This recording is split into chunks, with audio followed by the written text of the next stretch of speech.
乔江心结婚后，不仅撑起全家的生活重担，还当牛做马供养着丈夫的文学事业。10几年后，丈夫终于成为了大作家，却嫌弃她这个没文化的村姑媳妇，公然带着白月光入住家里，连亲生儿子也劝她成全丈夫和小三。一气之下，她熬了一锅鲜美的鸡汤，选择自行了断。没想到再次睁开眼，乔江心居然回到了出嫁前。看到周围的环境，她一时之间有点恍惚。我这是重生了。乔江心还没从思绪中回过神来，就听到屋外雷红花的叫骂声。乔江心还不出来？没见着干活的人都快回来了，都快出门子的年纪了，还装病，不要脸的东西！你爷爷都60了，还顶着日头在地里忙活着呢。妈，江心不舒服，就让她多睡会吧。她不舒服，我还不舒服呢，我看她是装病吧。乔江心听着这叫骂声，眸子闪过一抹猩红。这雷红花是后奶，前世就是她打着为一家人好的美话，坚持不分家，最终榨干了老大和老二两家。要说陈家是将她逼上绝路的魔鬼，那雷红花就是让自己家破人亡的始作俑者。想到这，她不由得捏了捏掌心，然后从屋内走了出去。哟，金贵的大小姐任意起床了，这长辈们都在地里忙活着呢，你也看得过眼。奶奶说的对，三叔四叔和小姑就是没良心的畜生，一个跟死了爹妈一样，跑到岳父家里献殷勤，一个跟从小没教养似的，到处溜达不务正业。那三叔都知道上岳家当狗，这小姑也不知道带小姑父回来帮忙，果然是个赔钱货。你胡说八道些什么？刘阿芳，这就是你教出来的女儿。奶，你别气，我知道你憋屈，一辈子要强生了3个没良心的东西。乔江心，你疯了吗？你一个赔钱货，有什么资格骂你三叔四叔？真是反了天了！都不干活，吵吵啥呢？乔九旺和2个儿子干完活回来，刚到门口就听到院子里的嚷嚷声。爷爷，奶奶心疼你呢，说这么大太阳，你这把年纪了还下地。三叔那白眼狼就知道在岳父家做孙子，也不知道他到底是谁的儿子。还有四叔那个不孝子，奶奶说养条狗都比他强，小姑也是，也不知道带着小姑父回来帮忙，奶正骂他们不孝呢。乔江心，你放屁！我什么时候说过这种话？你三叔那是跟着亲家公学手艺，你四叔那是年纪小玩心大，还不懂事，你胡说八道什么啊？简直无法无天了！你三叔四叔怎么你了？你要这么抹黑他们？说着，雷红花就要拿起旁边的扫把打乔江心。妈，有话好好说，你跟个孩子计较什么？是啊，妈。乔九旺，你就这么看着他们欺负我？没良心的东西！你们别忘了是谁把你们养大的。乔有才不知所措地松开了手，雷红花举着扫把就朝乔江心脑袋敲过去。乔江心看准时机往乔九旺旁边一躲，结果一棒子甩在乔九旺脸上，然后全家都傻眼了。还有完没完了？一天到晚的鸡飞狗跳，能不能安生一下？既然都有力气闹，下午都给我下地！这下一家子都老实了。雷红花也生气地回了房。江心，你这孩子，你去惹他干啥啊？弄到后面吃亏的又是你。乔江心的目光扫到妈妈那挺起来的腹部，眼眶微红。妈，没事，我听着他逼逼心里烦，还死压着不让我们分家，把我们当牛马使，养着他们一大家子，还没一句好话。说完，乔江心转身就进了鸡栏。刘阿芳还以为女儿要去喂鸡，刚想说话，就看到乔江心抓住一只肥母鸡，扯着脖子干净利落来了个360度旋转，鸡还没来得及惊叫，就已经被扭断了脖子。江心，你干啥啊？不得了了，不得了了！这，你奶待会要是问起你就说是妈干的，知道吗？三叔能抓去丈母娘家，四叔也能杀，我们凭什么杀不得？妈，赶紧烧水去！你现在可还怀着弟弟，就算你不吃，弟弟也要吃啊！再说了，这是我们养大的鸡，吃一只怎么了？而且大伯爸爸和爷爷天天这么累，不吃点好的，身体也受不住。纯正的土鸡，乔江心一顿收拾，不到40分钟就端上了桌。爷爷，你快尝尝这鸡，奶奶也真是的，总共养了8只鸡，都让三叔四叔吃了一半了。你和爸爸大伯都累成那样，奶都舍不得杀一只给你吃。刚奶要打我，就是因为我说要杀只鸡给爷补补，奶说还要给怀孕的三婶送去，说啥不让我杀呢。听到这话的乔九旺脸色越来越黑，而雷红花这边嗅着空气中的香味，走进屋里，立马就看见乔九旺带着儿子媳妇孙女围成一桌吃的正香，桌子上面满是被嚼碎的骨头。雷红花像是想到了什么，赶忙往鸡栏跑去，很快就传出了她的尖叫声。刘阿芳，你个馋嘴的，你敢杀老娘的鸡？不要！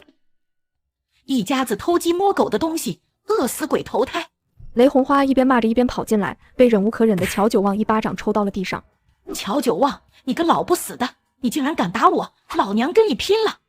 别打了，别打了，爸妈，你们有话好好说。奶，爷爷都60的年纪了，天天下地这么累，他还不能吃自己家一只鸡了，一定要送去三婶家孝敬亲家爷爷吗？而且爷爷年纪大了，该颐养天年了，三叔和四叔不心疼我爷，我爸和大伯心疼。奶，分家吧，爷爷归我们养。想分家，我告诉你们，不可能！要分家，除非我死。乔有才、乔有福，你们两个白眼狼，当初你们妈嘎了，是我把你们一把屎一把尿拉扯大的，现在翅膀硬了，我这个妈就想丢了是吗？你们也不怕天打雷劈？刘阿芳，是不是你这个一肚子坏水不下蛋的母鸡教唆的？肚子里面揣上的崽子，你飘上天了？怀上算什么本事？也要生得下来才算本事，就算生下来，也要能养得大才算本事。就你们俩兄弟，这忘恩负义没良心的，活该绝户头。这话一出，乔有福和乔有才脸色顿时就青了，刘阿芳一张脸更是煞白。上辈子弟弟确实在家里出了好几次意外，身体一天比一天弱，最后再一次出麻疹见风后高热了，送去了县城医院也没留住，难不成是这恶毒奶奶干的？雷红花，你给老子闭嘴！有才和有福是我的儿子，你诅咒他们跟诅咒我有什么区别？眼看着雷红花要从地上爬起来，乔九旺又补了几脚。乔九旺，你个没良心的，老娘嫁给你都快30年了，给你生儿育女，你就这么对我？你个没用的孬种，就知道打婆娘！看着雷红花撒泼打滚的样子，乔九旺难堪的不行，直接上手扯住雷红花的手臂就往里屋拖拽。爸妈，这个家一定要分。三叔学手艺去了，没往家里交1分钱，还要从家里扛粮食走。四叔也是个不着调的，去年大伯说亲要200，家里说没有，转头就掏了300块给他弄临时工，结果才干2个月就被开除了。凭什么活都是我们干，好处全给三叔四叔？哼！上一世后奶当家，榨干妻子后，把家底分给了自己的孩子，为了给小儿子娶妻，甚至打起了乔江心的主意，最终也换来180元的彩礼。重生后，乔江心做的第一件事就是撺掇爸妈分家。爸，我妈好不容易又怀上了，这放在谁家都是头等大事。可你看我妈受的，我们一定要一鼓作气把家分了。你和大伯都这么能干，就算吃点亏，我们的日子也很快就能好起来。要不然再这么下去，就得永远填三叔四叔那无底洞去了。行，我待会就跟你爷爷说去，给这个家当牛做马这么多年，我也算对得起妈了。哪有什么对得起对不起的？他来咱家的时候，咱俩已经10岁，能挣工分养活自己了，而且20-30年都没有闲过。这换成谁家，也不至于把日子过成这样。老二，大不了我们就把自己的地带走，再把现在自己住的房子和粮食分走，其他的随便分一点。钱的话，雷红花要不愿意掏就算了。屋内，雷红花拉着乔九旺掏心掏肺的哭诉：“我这都是为了什么啊？怎么到你们心中我就成了这么坏的人了？我要真有坏心思，有福和有才能长这么大吗？是，这些年我是偏着自个生的孩子了。但有福和有才比建华建国大10几岁，家里一天只能捡2个鸡蛋。有才和有福难不成还要跟小弟弟抢着口吃的？我知道有福去年说对象的事，心里怪着我呢。那寡妇我看着就不是个靠谱的，你说他图有福什么啊？而且那寡妇还有个那么大的儿子，肯定不会一心一意跟有福过日子。到时候有福辛辛苦苦干的，全贴了寡妇的儿子身上，你说亏不亏？还真是这么一回事。行了行了，别哭了，一家人把事情说开就是了。但那阿芳肚子里面还怀着孩子，你也不能太厚此薄彼了。两人关系有所缓和，到了晚上，乔有福两兄弟在饭桌上提分家，被老头一口回绝。你妈那个人就是刀子嘴豆腐心，其实她都是为了你们兄弟好，只是不会表达，你们误会她了。你看你俩都这把年纪也没个儿子，你妈说了，让老三媳妇到时候生个儿子过继给有福，给有福养老送终。爷爷，你说的那么好，不就是想拉着我大伯和我爸在家里当牛做马，给三叔四叔做嫁衣吗？还说我爸和大伯没有儿子，要不是奶奶藏着私心作妖，我大伯怎么可能到现在还单着？现在装出一副为我爸为我大伯好的样子，其实我奶心里巴不得我大伯和爸都没有儿子，好给三叔四叔当一辈子的牛马。闭嘴！有你这么和长辈说话的吗？就算我爸和大伯不是奶生的，至少是你亲生的吧？放眼整个大队，我大伯和我爸是数1数2的能干，怎么就把日子过成了这样？倒是三叔四叔从小到大吃穿用度，哪样不是我大伯和我爸赚来的？您可别说您赚的，奶不下地，您一个人下地能赚到老2口吃喝就不错了。而且三叔四叔小姑都不下地，这个家这么多年，不都是我大伯和我爸撑着？放你娘的狗屁！是我养大他们俩的，他们给自己家里干活不是应该的吗？真是好大的脸！合着你三叔四叔小姑都是你爸你大伯养大的了，你这话说出去也不怕人笑掉大牙？你爷这一把年纪了，都还顶着太阳在地里呢，我还真是喂出2只白眼狼了。爷，你就说是不是？这么多年来，你觉得对我大伯和我爸公平吗？是，我承认你奶之前确实是偏心，在这乡下谁家不是大哥大姐照顾弟弟妹妹？我已经跟你奶说好，以后家里一视同仁。眼看着乔江心还想说话，乔九旺就含怒打断：大人说话，你小孩子别插嘴了，我还没死呢，这个家还轮不到你做主。还有你们，要是还认我这个爹，其他的就别说了。说完，乔九旺起身就往里屋走去。雷红花冷哼一声，得意洋洋地跟在乔九旺的身后。此时的乔有福和乔有才心里十分的难受。大伯、爸爸，你们别难过，他们不愿意分，不过是因为我们一家好拿捏。等雷红花发现事情跟他想的不一样，他会求着我们分家。到时候你们俩可千万别轻易松口，我不点头咬死不分家，知道吗？江心，你想干啥？哼，既然我们都过得这么憋屈，那大家都别想舒服。我要让雷红花后悔留住我们。爸，你去烧水，你看我们一家子瘦的。直到乔江心从鸡篮里面提着一只扭断脖子的鸡出来，两兄弟才反应过来。江心，这。爸，别这了，你和大伯这辈子都过去一半了，你们吃过好的一顿没有？反正我活到现在，除了中午那一顿，再没有吃过一顿好的。家里有个什么都是给三叔四叔的，三叔四叔吃剩的都轮不上我，要先给小姑。是大伯和你爸没本事，大伯去烧水。人多速度快，1个多小时，一锅炖好的鸡就被提到了兄弟俩住的屋子。一家4口将这只3斤多的鸡连汤带肉吃得干干净净。乔江心满足地打了个饱嗝。清晨，天刚蒙蒙亮，雷红花就起床了，跟以往一样，她第一时间往鸡窝走去。很快，一阵尖锐的喊声响彻整个乔家。啊！家里出贼了！哪个不要脸、手脚不干净的小蹄子偷了老娘的鸡？刘阿芳，你个懒货，你昨天没把鸡关好吗？少了一只鸡都没发现吗？你个没……快去找！我告诉你，要是鸡丢了，你看老娘不扒了你这一身皮子！咦，鸡毛昨儿不是扫出去了？怎么？雷红花一抬头看到刘阿芳紧张的脸，瞬间明白是怎么回事。天哪，不得了了！老头子，你快起来啊！家里出内贼了！你那2个不孝子背着我们把家里的鸡给偷吃了。院子内，雷红花看着刘阿芳那凸起的肚子，想起这2天家里的闹腾，眼里闪过厉色。乔有才和乔有福敢提分家，不就是因为刘阿芳肚子里面揣上了个崽子吗？本来想等着看看生出来是男娃还是女娃，但机会送到我面前来了，就别怪我不客气了。而从床上惊醒的乔江心瞬间从房内冲出来，刚到院子，就见着雷红花高举着扫把，一脸阴狠的要朝着刘阿芳打去。妈！砰的一声，乔江心像个小炮仗似的撞在雷红花的身上，把雷红花推倒在地。妈，你没事吧？阿芳，你没事吧？妈，阿芳还怀着孩子呢，你怎么可以朝她动手？老太太为了能抑制西继子的血，竟痛下杀手，想让儿媳妇流产。好在孙女发现恶毒奶奶的阴谋，并及时赶到保护母亲。乔江心，你反了天了，竟然敢推我！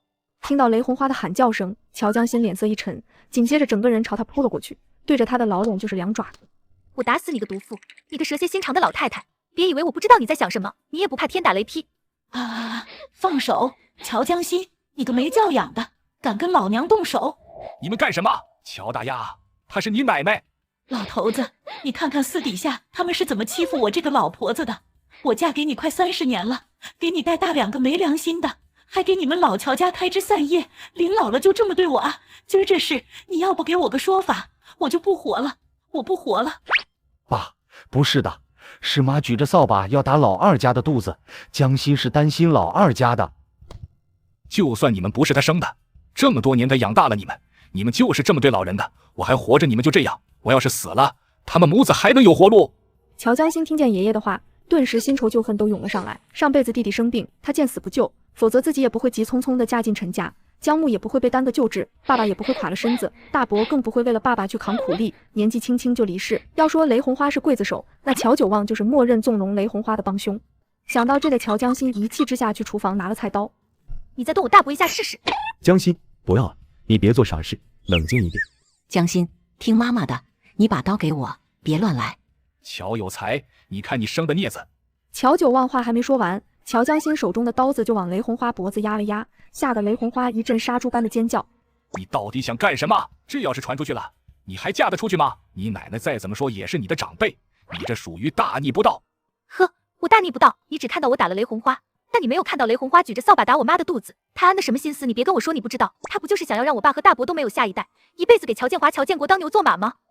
都是一家人，再怎么说你奶也是长辈，她年纪大了，脑子糊涂，有什么误会好好说。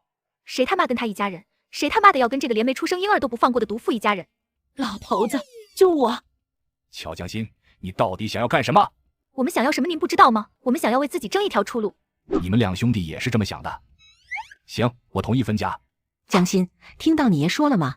你赶紧把刀放下。乔江心喝了一声，然后把手里的菜刀放下。雷红花脱困后，吓得赶紧躲在乔九旺身后。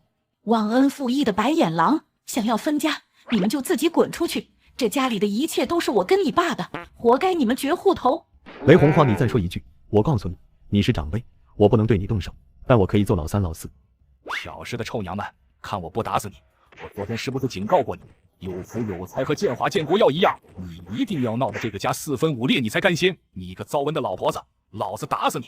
我让你离间我们父子，老子怎么就娶了你个倒霉的祸根子回来？乔九旺嘴里骂着，脚上也没闲着，连续踹了雷红花好几脚，揍得雷红花哭天抢地的跑回了屋子。呵，为了不分家，这乔九旺夫妻还真是下了血本，连苦肉计都用上了，整得我爸和大伯两人都有点心软了。爸，行了，别生气了，气坏了不值当。就是，我能不气吗？好好一个家，快被这蠢婆娘给折腾散了。你们可是我的亲儿子，本来昨儿已经警告他了，要一碗水端平。这些年你们做的，我都看在眼里，记在心里，是我亏欠你们了。你们怪我也应该。爸，我们没有怪你。既然没有怪我，那你们还是决定要分家吗？爸，我年纪大了，管不了那么多了。既然你们已经决定，那就这样吧。只是家里的情况你们也知道，这地里的粮食还没收回来呢，分家的事就等到年底吧。哼，果然是个老狐狸，眼看苦肉计不顶用，马上就用上拖延计了。爷，不用那么麻烦，您直接把房子和我们的人口地分了，写好分家文书就行。地里的活计我们照样干，等这一季粮食收回来，您再给我们分粮食。洪大人说话，你一个女孩子插什么嘴？你眼里还有我这个爷爷吗？不用多说了，这件事就这么定了。爷，你这又打奶又掏心掏肺的，最后还用上拖延计了是吧？听到这话，乔有才、乔有福两兄弟才反应过来。爸，我们不用等到年底，还没分家就开始忤逆我了是吧？或者你们真有本事，就像你妈说的，净身出户，从这个家里滚出去！哼！凭什么净身出户？这家里什么不是我大伯和我爸挣来的？你还有脸说你不偏心？还好意思舔着老脸在这里装深情？我告诉你，现在不分，以后别后悔。江心，算了，既然他说年底给我们分，要不我们就再忍忍。爸妈、大伯，你们还是把他想得太善良了。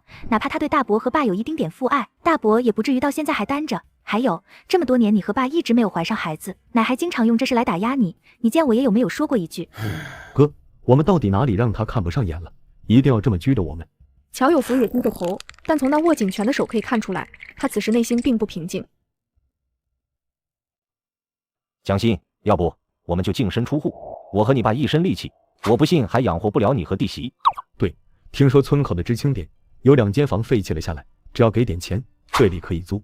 粮食我们可以先借一些，就是我们的地。凭什么？要不是大伯和爸、三叔四叔能有书读，家里能存下这么多家当，那些钱哪个不是我们赚来的？这几天咱们就安心的待着，我有办法让他们求着我们分家。既然不给我们活路，那就别怪我们豁出去了。哼！说完，乔江心转身就进鸡栏掐死了那只打鸣的公鸡。听到鸡的惨叫声，雷红花急匆匆的从房内冲出来，看到已经嘎了的公鸡后，雷红花气得眼前一黑，坐在了地上，然后嘴边响起恶毒的咒骂声。随后乔江心又进了鸡栏，将最后一只母鸡也掐死了。雷红花直接气晕。半小时后，一家4口在屋内正香喷喷吃着鸡，突然有人走了进来。做了什么好吃的啊？这么香，这是杀鸡了。乔建国眼睛一亮，伸手就去拿桌上的鸡腿。干啥呢？你属狗的还抢上了？你个赔钱货，胆子肥了是吧？妈，你快出来，赔钱货把鸡给炖了。打在身上，疼在娘心上。大伯、爸，给我按住打他！居然敢打我！妈，我的妈呀！别打了，别打了！凌厉的惨叫声将被气晕的雷红花给刺醒，然后颤颤巍巍地走过去，只见自己的宝贝儿子正被乔家3口混合3打，气得又晕了过去。一大早吃饱喝足后，乔江心去灶台装了一罐子灰，带着大伯就往隔壁李家沟跑。路上有八卦的邻居拦住了他。乔大丫头，你们家闹什么呢？一大早的又是哭又是骂的。都是一口吃的闹的。婶子你是不知道啊，现在这地里活计这么忙，但我三叔却在老丈人家不回来，还时不时的回家抓鸡提蛋扛粮食。我那四叔也是天天不着家。哎，我爷我大伯和我爸每天累得跟牛似的，可家里饭桌上一点油腥味都没有。昨我奶又说要把鸡给我三叔送去，我爷一生气就把我奶给打了，骂我奶吃里扒外，心里只惦记着亲家公，还骂我奶生出了2个不孝子，还说为了教养我三叔四叔，为了供他们读书娶妻，才一直没让我大伯娶媳妇。结果我三叔现在给人家当儿子去了。那今早吵架又是因为啥？刚才我还见你爷爷黑着脸扛着锄头干活去了。上次我四叔偷鸡出去的事你们还记得吗？昨晚我四叔又偷了，我奶起床见鸡少了就打我妈，还专门往我妈的肚子打，说让我大伯和我爸这辈子都没儿子，这样就能给我三叔四叔当牛做马一辈子，给他们养孩子。这不又闹起来了？我的个娘耶，这也太吓人了！我们村咋出了这种狠心的毒妇？哎，有福有财，这两兄弟不容易呀。是啊，你爷爷就这么看着都不管吗？他说不管是我爸的儿子，还是三叔四叔的儿子，都是他的血脉，娶媳妇还要花钱，要我大伯别娶了，以后给三叔四叔养孩子。这不今早还闹分家呢。我也放话说了，要么就给三叔四叔当牛做马，要么就让我大伯和我爸净身出户滚出去。我看这酒旺叔是老糊涂了吧？哎呀，你知道什么？这叫吹枕边风，这难赢啊！乔江心看着自己的阴谋得逞，这才哭哭啼啼的带着大伯往李家沟去。江心，我们现在去干啥？去李家沟，全村都知道三叔白眼狼压榨老父亲贴补老丈人，我奶都气病了，我爷爷60多了还下地，我不得上李家沟说道。而且爷奶不是一直说要把三婶生的孩子给你养吗？你不得去看看自个的大儿子？最主要的是，我们得给三婶喂生子秘方，万一她生个闺女给你怎么行？啊，这不好吧？没什么不好的，反正这话是爷奶说的。高石村和李家沟也就5里多路，乔江心带着大伯到的时候才9点多。你好，婶子，请问一下李三发家怎么走啊？往北边走，走到底拐弯第一家就是。不过他们现在应该不在家，刚才李三发带着他女婿往地里去了。你们上李三发家干啥？我三叔不回家，原来是在李家沟给老丈人干活啊。大婶，我是高石村的，我三叔就是李三发的女婿，我家里爷爷奶奶打得厉害，我大伯就带我来找三叔了。小闺女，那你爷爷奶奶干啥打架啊？唉，这不秋收了，我三叔除了回家扛粮食，基本不回家。我四叔也不下地，我爷爷60了，还天天在地里不要命的干，他已经养不动我三叔了。昨天着急上火，就跟我奶打起来了，骂我三叔白眼狼，不孝，就知道舔老丈人的屁股，说我三叔要是不回去，就让他嘎在李家沟别回去了。真是的，就这么点路程，抢收都不回去啊！要是我也生气。走，正好我没事，我带你去李三发家。几个婶子都站起来拍拍屁股，给乔江心带路。走了没一会，就来到了一座大瓦房面前。三发家的，你家来客人了。彩玉婶，我妈去井里洗衣服去了。哎呦，是江心和大哥啊，你们怎么来了？三婶，是爷爷让我们来找你和三叔的。乔江心这一路很引人注目，所以不一会李三发家门前就聚集了一堆邻居。小平，你家公公和婆婆打架了，家里抢收忙不过来，老人家垒出一身火气，这不让你这大哥和侄女找人来了，说建华再不回去就让他嘎在李家沟别回去了。彩玉婶，你这话是哪里听来的？我婆家总共也没多少地，家里还有大哥、二哥和老四呢，那么多壮力怎么就干不过来？前不久我婆婆还给我送了1篮子鸡蛋过来，也没提这事。彩玉婶啊，可别学那些讨人厌的长舌妇，成天就到处东家长西家短的，净传那些个没影的事。啥没影的事啊？你这侄女亲口说的，你公公都在高石村骂人了，说你男人不孝，就知道舔老丈人的屁股，还说养你男人还不如养条狗。彩玉婶这话一出来，周边顿时就议论开来。这得多大的气性啊，才能骂出这么重的话？可见是气上头了。哎呀，要换成你气不气？这建华和小平结婚后，大部分时间都是在娘家，嘴上说跟着李三发学手艺，其实呢，不就是在李三发家里当劳力？对啊，这可不就是不如养头猪过年还能杀肉，养只鸡也能下蛋，养条狗还可以看家呢。你说这养个儿子有啥用？听到这些话的李小平眼神十分阴狠。江心，你爷真的说了这些话，不会是你自己不想干活，心里记恨着你三叔，故意在外面胡言乱语，坏你三叔的名声吧？三婶，是真的，也因为你和三叔的原因，昨今早都动手打了奶，抢收这么累，家里还没有点油水，爷说都是因为被三叔刮到岳父家里来了，说你们就知道回家扛粮食，还骂你们吃里扒外，说你和三叔是白眼狼呢。什么叫我们躲在丈母娘家？你三叔那是有正经事，我爸好心教他学手艺呢，谁家学徒不干些活啊？是当初你爷奶口口声声让建华跟我爸学手艺，家里不用我们操心，现在又给我们扣这么大一顶帽子，还真是冤死人了。而且家里要真忙不过来，你们还有空过来传话啊？三婶，我们俩过来是有原因的，这不我大伯要过来看他儿子，但他一个大男人，三婶到底是他弟媳妇，虽然是一家人，这也得有分寸，免得传出什么闲话，让三叔脸上不好看，所以就带上我了。乔江心话音刚落，现场瞬间沸腾。什么？大伯过来看儿子？看什么儿子？小平肚子里面的吗？不会吧？难不成这小平肚子里面怀着的是建华大哥的儿子？天啦，这是我想的那样吗？听到这些话，乔有福一张脸通红，但他硬着头皮没出声，而李小平气得直冒烟。乔江心，你满口喷什么粪呢？你疯了吧？青天白日在这里胡言乱语。哎呦，三婶，你冷静，别着急，你这肚子里还怀着我大伯的儿子呢，要是气出个好歹来，气坏了我大伯的儿子，这可怎么办？你别碰我！我告诉你，乔江心，今儿你就算给我跪下来磕头，这事也善不了了，简直就是欺人太甚。哼！我清清白白一个姑娘，嫁到你们老乔家，你们就是这么作践我的？各位婶子，谁给我去喊一下我爸和建华？这高石村的都欺负到李家沟门上来了。哎呀，三婶你想哪里去了？谁胡说八道了？怎么就欺负你了？我这是实话实说，你听我给你解释。我不听，我告诉你，我李小平可不是好欺负的。今天你们俩谁也别想完好的回去。突然人群后面跑过来一个妇人，指着乔江心就破口大骂。好啊，还真是无法无天了，都欺负到家门口来了。我家小平怎么对不起你们老乔家了？你们这是要逼死我小平啊！正说话间，李三发和乔建华也急匆匆地从地里回来了。小平，这是怎么了？乔建华，我还想问你们乔家怎么了？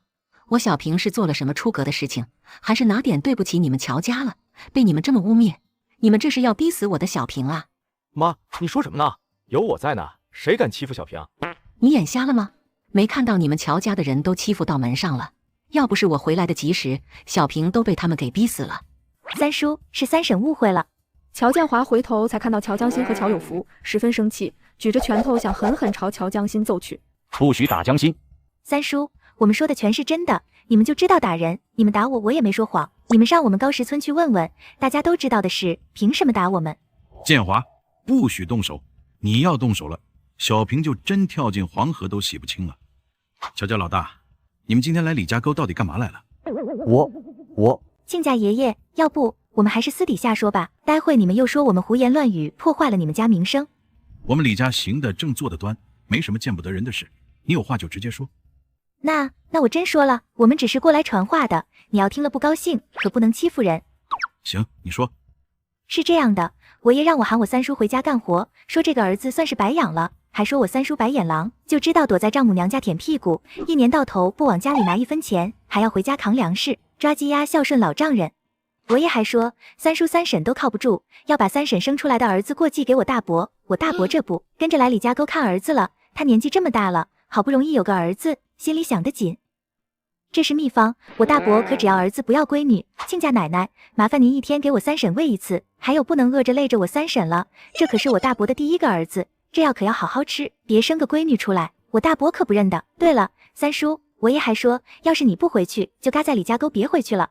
听完这些话，李三发一家的脸都绿了。你说什么？你爷奶说要把我生的孩子过继给大哥？三婶你不知道吗？我们全村都已经知道了啊。放心，我大伯只要一个儿子，到时候你自己多生几个就好了。再说了，什么你的我的，一家人计较什么？反正弟弟以后还是在你跟前长大，没什么两样。乔建华，你个王八蛋！我自己的孩子，你爸妈有什么资格替我做主？爸妈，小平，你们听我说，我爸妈肯定不是这个意思，一定是乔江心这死丫头胡乱传话。这都是爷奶说的，不关我的事，我们全村都知道，你随便打听一下就知道我有没有说谎。话落，两人冲出人群，跑上了出村的大路。李三发那一张黑脸，红了又青，青了又红。别叫我爸，我担不起。你满大街去打听，多少人想要跟我学行当？要不是小平，轮得上你吗？这世上哪个学徒工不给师傅干几年活？嘿，到你这里倒是金贵起来了。你倒是给大伙都说说，你跟我出去干活，我李三发哪一次没有给你分钱？怎么到你爸妈嘴里就变成了我抢他们儿子？我算计你了，你们好样的！你爸说的不错，你确实是个白眼狼，我还是第一次见着拉拔女婿还拉出仇来的。小平这孩子还没生呢，你们好样的，直接跳过我们李家就把孩子给我过继出去了。不是的，爸，赶紧滚！这么金贵的女婿我们可伺候不起，给他收拾东西，让他滚。爸妈，这一定是误会，小平，你快劝劝爸妈啊！爸，你不要再说了，嫁出去的女儿泼出去的水。再说，你也跟他一起滚。周边看热闹的，尽管一个个脸上眼里都是兴奋八卦，但都不敢吱声。而罪魁祸首乔江心拉着大伯跑得飞快，直到跑出了李家沟，这才停下来喘气。江心，我们这么做会不会太过分了？你三婶还怀着孩子呢。管不了那么多了，人生在世哪能谁都对得起，人生苦短，我只知道千万别委屈自己。再说那李小平也不是个好东西，我妈就没少受她的气。她和乔建华是夫妻，注定跟我们是对立。走吧，三叔，待会回家还有一场硬战要打，别想那些个无关紧要的人了。这样你爷奶真的就会分家了？不知道，但不管分不分，反正我知道他们肯定不好过。我们这一闹腾，乔建华大概率会被赶走，这可是爷爷和雷红花最看重、最有出息的儿子。你奶知道了估计得气死，连嘎了我们的心都有了。对啊，三叔被赶回来，估计能要了雷红花半条命，所以趁着李家沟那边消息还没有传过来，我们赶紧先回家要他半条命。等知道三叔的消息，说不定雷红花就能直接去找我亲奶奶了。江心，你又想干啥？高氏村内憋了一上午火的乔九旺，在回家看到乔有才后，上前就是一脚。畜生，老子这么大年纪了，还在地里忙活，早上起来水都没有喝一口，你们倒是在家里躲清闲。当家的，你没事吧？刘阿芳把乔有才扶起来，才发现他脑袋上流了血，而屋内的雷红花听到乔九旺的叫骂声后，踉踉跄跄跑了出来。老头子，这日子没法过了，你这前头的俩白眼狼把家里的鸡都杀了吃了，我就说了几句，他们兄弟连我带老四按着一顿打。老头子，他们这打的是我，恨的是你，吓的是你的脸啊！你打你妈了？既然他说什么你就信什么，那你还问我干什？爸，你可算是回来了，我快被打死了呀！就是他，就是乔有才和乔有福那俩爷种下的手。爸，你看看我这脸啊，要不是妈拦着，今天你回来就见不着我了。我还没有好好孝顺过你呢，你看给我打的，对，他们还把家里的鸡都杀了吃了，我妈都被他们气晕了过去。爸，你再不管教一下他们，以后这个家还能有我们的活路吗？哎呦，这日子没法过了，你们赔我的鸡，赔我的鸡！院子里很是热闹，门外不一会就围了很多邻居。乔江心和乔有福离得很远，就看到家里被围得水泄不通，俩人对视一眼，然后飞快地往家里跑去。一进门就见雷红花和乔建国正拽着乔有才拉扯，乔有才护着刘阿芳，脸上脖子被雷红花挠了好几道血印子。爸！乔江心大喊一声，脑袋一低，朝着前面就狠狠冲去。砰的一声，乔建国被撞飞，冲天际的惨叫声响起。扭头一看，乔建国坐到那院子里刚磨好的锄头上了。哎呀，我的妈呀！建国啊，不得了了，我的建国！我告诉你们，要是老四有什么事，老子要了你的命。四叔要真有个什么事，对我们家来说那是好事，至少爷你也不用一大把年纪了还养着这吸血的败家子。要是我爸有什么事，那你就得考虑是不是咱们全家的生活就没有保障了。哼，刚才你不是就那么看着我爸被雷红花母子扯着挠，现在倒是知道急了。爷这一碗水还真是端得平。你们杀了家里的鸡，还打了建国，本来就是你们的错，就算他有不对，也不是你们下这么重手的原因。跟我爸有什么关系？这是我干的。再说我也不是故意的，我是小辈，我不懂事。四叔这个长辈就不要跟我计较了。爷你不经常让我爸和大伯度量大一点吗？你也教教四叔。贱人，你给我闭嘴！就是你害了我的建国！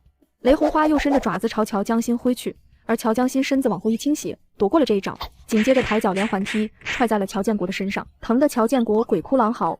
乔江心，你瞎了？没看到是雷红花先动手的吗？玩又玩不起，犯贱又爱犯。不知道是谁叫了村医，背着药箱跑了过来。这里，海茂叔这里，你看我爸额头还有身上那爪子印。海茂，我建国也赶紧给我建国看看。眼看着雷红花要过来拉村医，乔江心一个眼神把雷红花吓得不敢动，生怕他再去踹自己的宝贝儿子。村医处理完乔有才的伤口后，才去给乔建国看病。乔建国有点严重，坐在了锄头上，裤裆那有一个很大的口子，只能进行缝合。好了，这段时间都不要碰水，早晚也换一次药，不要碰到伤口，上厕所幅度也不要太大。要是姜线给崩了，还得重新缝。一共11块7，建国这边10块06毛，有才兄那边1块1。谁用的药你找谁要钱去？我建国都差点被他们要了命，我能给他出钱？你真当我是那观音菩萨下凡吗？爸，我们兄弟赚的可都在妈手上，这钱妈得出。你们能赚多少？你们不用吃不用喝吗？你们不是本事大吗？怎么就1块多还要找上我了？我告诉你，别指望我掏1分钱出来。爷，我爸这个医药费你也觉得不应该出吗？现在知道叫爷了，叫爷也没用。你们没钱就别看，刮破点皮就看医生。你当家里的钱是大风刮来的呢？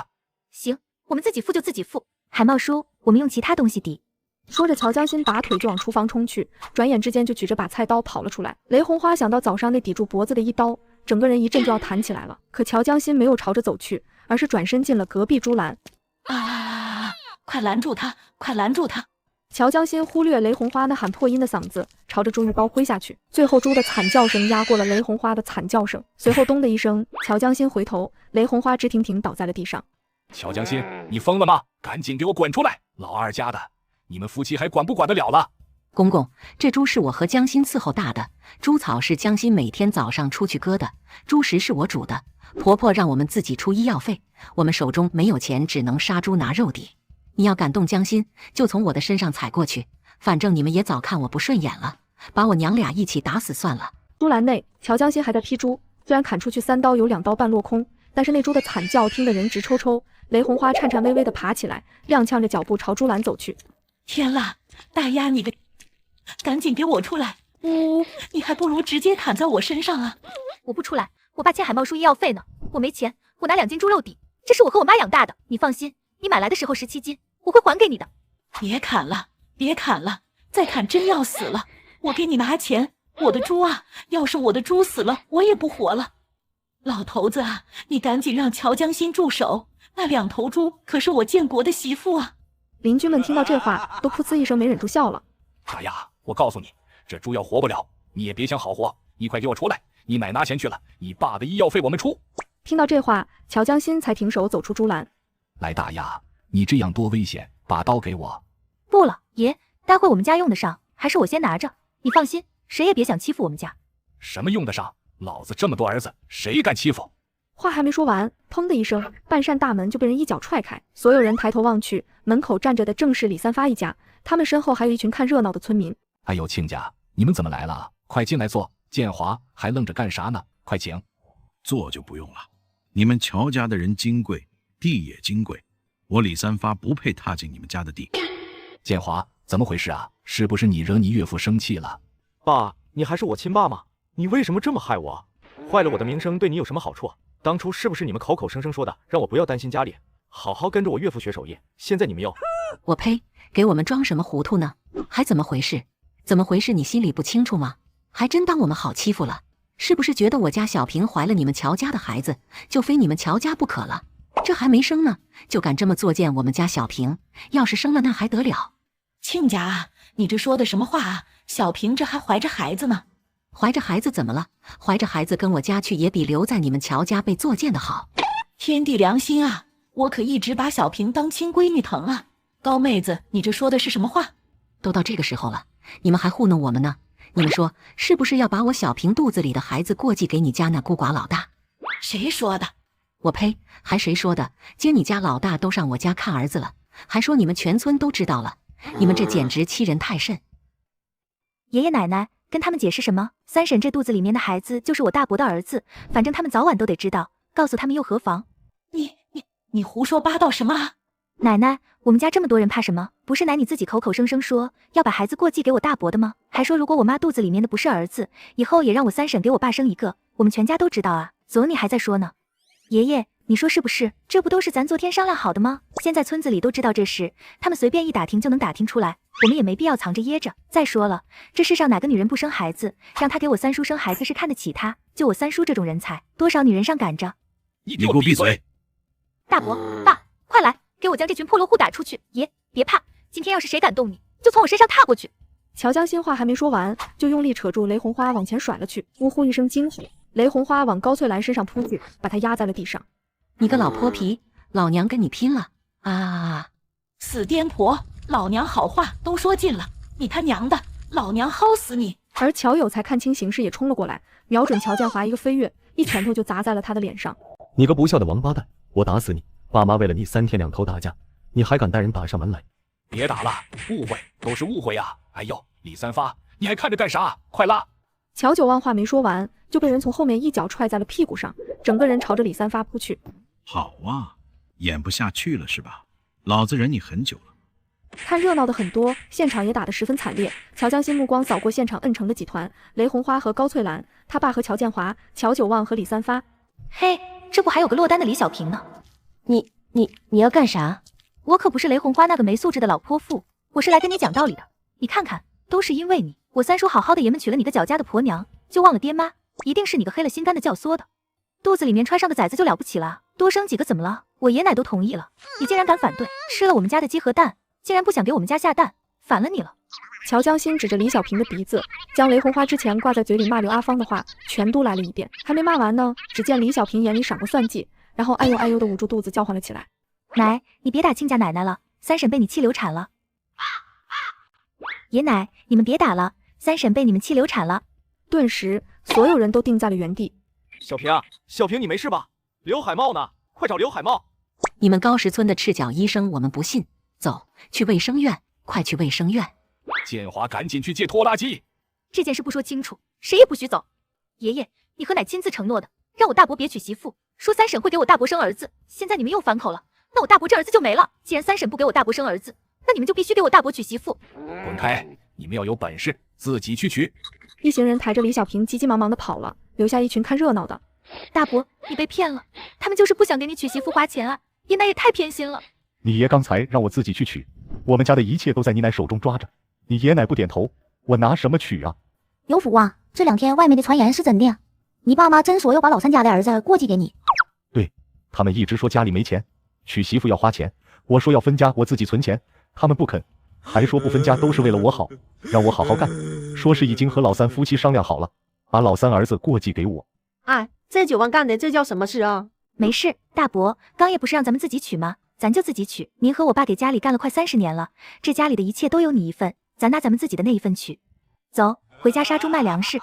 叔叔婶婶们，待会在村尾大树下卖猪肉，都是自家乡亲们，给6毛5一斤就行。众人一听才6毛5，不少人蠢蠢欲动。猪杀得很快，不出半个小时，2头猪就白花花的摆在大树底下。排好队，排好队，都有啊，都有，2头猪呢，卖不完，先说好啊，概不赊账，有钱就买，没钱就去借钱买。过了今天，就再也没有这么便宜、这么好的肉卖了。2头猪大概200来斤，现在正是出大劳力的季节，再加上价格也便宜，所以不到1个小时就卖完了1头半的猪。爸妈，你们收拾收拾，去周边2个村子转转，不着急。现在猪肉正是紧缺的时候，应该很好卖的。我和大伯趁雷红花和乔九旺还没回家，赶紧回去扛粮食。好，你小心点，要是和雷红花他们遇上了，不要硬碰硬，躲着点。爸爸和妈妈走后，乔江心和乔有福抓紧时间往家里赶。此时乔家大院一片狼藉，地上都是血水和猪毛。到家后，2人直奔粮仓，打开门一看，好家伙，还真是富裕。江心，你去将推车推过来，我把这些粮食都扛到门口。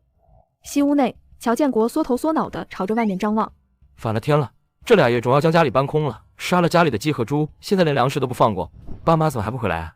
乔建国心里急得像是有蚂蚁在爬，又不敢出来拦。等了一会后，他趁着乔有福进屋扛粮食，乔建国飞快地朝着外面跑去。可还没跑出家门，突然他脚步一停。那个大丫啊，四叔在家里无聊，想要出来转转。对，出来转转。你要干啥？你随便。要不我不转了，我回去。回去？四叔脚都受伤了，怎么好走路？这样，我助你一臂之力吧。扶我回去是吧？嘿嘿，这怎么好意思？不，让你飞回去。你开玩笑，我哪里会飞啊？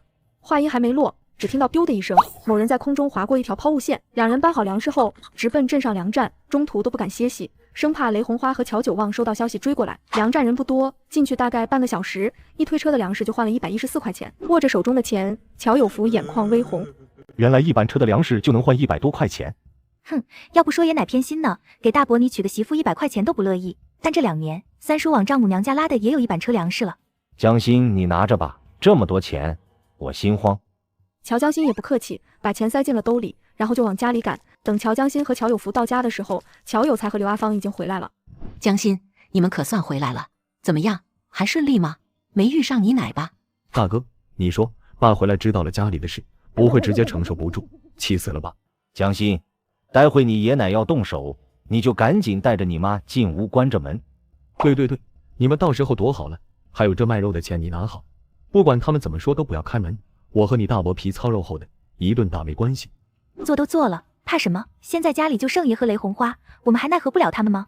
你爷到底是我们亲爹，我们还真能跟他动手不成？上午你给爷屁股一脚的时候，可没这么想。那时候气上头了，没想那么多。行了，多大点事啊？骂又骂不赢，打又打不过，就算爷和雷红花再气也得憋着。这边乔江心话音刚落，那边雷红花和乔九旺就已经入村。哎呦，红花姐啊，你们怎么这时候才回来啊？你那媳妇没事吧？没事，都是误会，已经解释清楚了。这李家也是通情达理的人，说清楚就没事了。哎呀，人家都说后娘难做，我这算是体会到了，家里养了几个烂了心肠的。红花姐，那些个陈年旧事就别提了。对了，你家的猪都被杀了。你说啥？我说你家的猪被杀了，2头都杀了，肉都卖完了，6毛5一斤呢。我家也买了2斤。你说我家的猪被杀了？对，你家的猪2头都被杀了，那肉可肥可香了。乔大丫，你个贱人，你敢动老娘的猪！雷红花拔腿朝着家里狂奔，就连一向淡定的乔九旺也甩动着大胳膊，快速朝着雷红花追去。还有呢，你家粮食也被卖了。乔有才，你们两个白眼狼，我的猪嘎了，你们也别火了。阿芳、江心，你们俩赶紧回房间去，千万别出来。你奶回来了。没事，院子里那个蠢货还在那趴着，雷红花顾不上咱们。而乔建国也听到他妈妈的声音，心中顿时一喜。妈，救我！快救我啊！刚进门的雷红花听到小儿子这一声喊，抬头望去，看到一个鼻青脸肿的男人躺在地上。这是建国。妈，快救我！我的腿骨折了。建国，这可怎么办啊？谁干的？妈，我可能还有救，快送我去医院。再晚点，你就直接给我订棺材吧。还有救？对，去卫生院。乔九旺，你个老不死的，你还站着干啥啊？快啊，去借拖拉机啊！乔九旺被雷红花这一吼才惊醒，扭头就朝着外面跑，直到乔建国被抬走，外面看热闹的邻居才面面相觑。这咋就闹出人命来了？对呀，下午海茂不说没多大事，躺着养养就可以了吗？乔家大丫头，咋回事啊？婶子，是因为爱。到底怎么了？你说啊，都是一个村的，我们不往外传。你们真不外传？这事我也还不确定。要是我爷奶知道是我说出去的，准要打死我。唉，就上午的时候，我四叔打我爸没站稳，一屁股坐在锄头上了。这事你们知道吧？知道，不是冯真了吗？不过你奶说是你们干的，真是他自己没站稳啊。对，但其实不只是伤到了大腿根，还有那里。啥？那里是那个地方吗？哎，我四叔到底是个还没成婚的男人，知道后一时想不开，想自杀来着。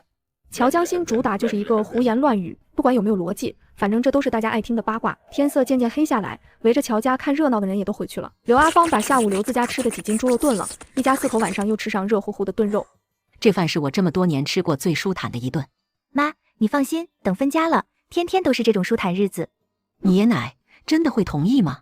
要是不同意，那就是我们折腾的还不够狠呗，要不然谁家好好的日子不过，想要过鸡飞狗跳的日子呢？那要是他死活拖死我们呢？只要我们躺平，都不用多久，他们就饿死了。爸妈、大伯，就算真要分家，雷红花那种人不会给我们分啥东西，正好趁着他们都不在，我们先挑选一遍。吃完后，大家就各自忙活起来。乔江心去了雷红花卧室，东翻西找也没看到好东西，突然眼睛往地下一扫，不一会便从床底下扒拉出一堆腌菜坛子，果然有东西。打开坛子后，从里面掏出来2个防水油纸包，一个油纸包里有一对绿色的珠子耳环，一个黑黑的戒指，2个福禄寿喜的金镯子。乔江心认出来这是亲奶奶的，钱是大伯和他爸说过。另一个油纸包里面是一沓100元大钞和一条小黄鱼。乔江心将东西都给掏了出来，去厨房找可以替换的东西，卷好原样子放回去。这几天雷红花和乔九旺不在，乔江心带着大伯和爸妈将2亩地的玉米也都给收了回来，晒干后直接拉粮站售卖，日子过得很是清静。2天后，大门外响起了开门声和咒骂声。就望你们2口子带建国回来了。建国，你没事吧？哎，小年纪要是成了太监就可惜了。大伯，你胡说八道什么啊？狗屁！你才太监呢！你祖宗18代都太监，不要在这瞎造谣。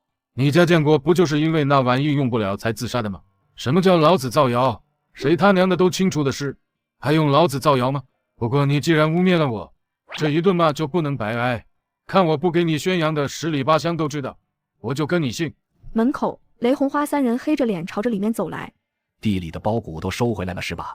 对，都收完回来了，累死人了，还好卖了个好价钱。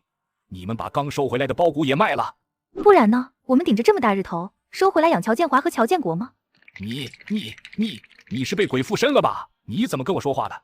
家里的粮食全都卖了，大家都不用活了是吧？你们活不活你们自己做主，反正我们能活。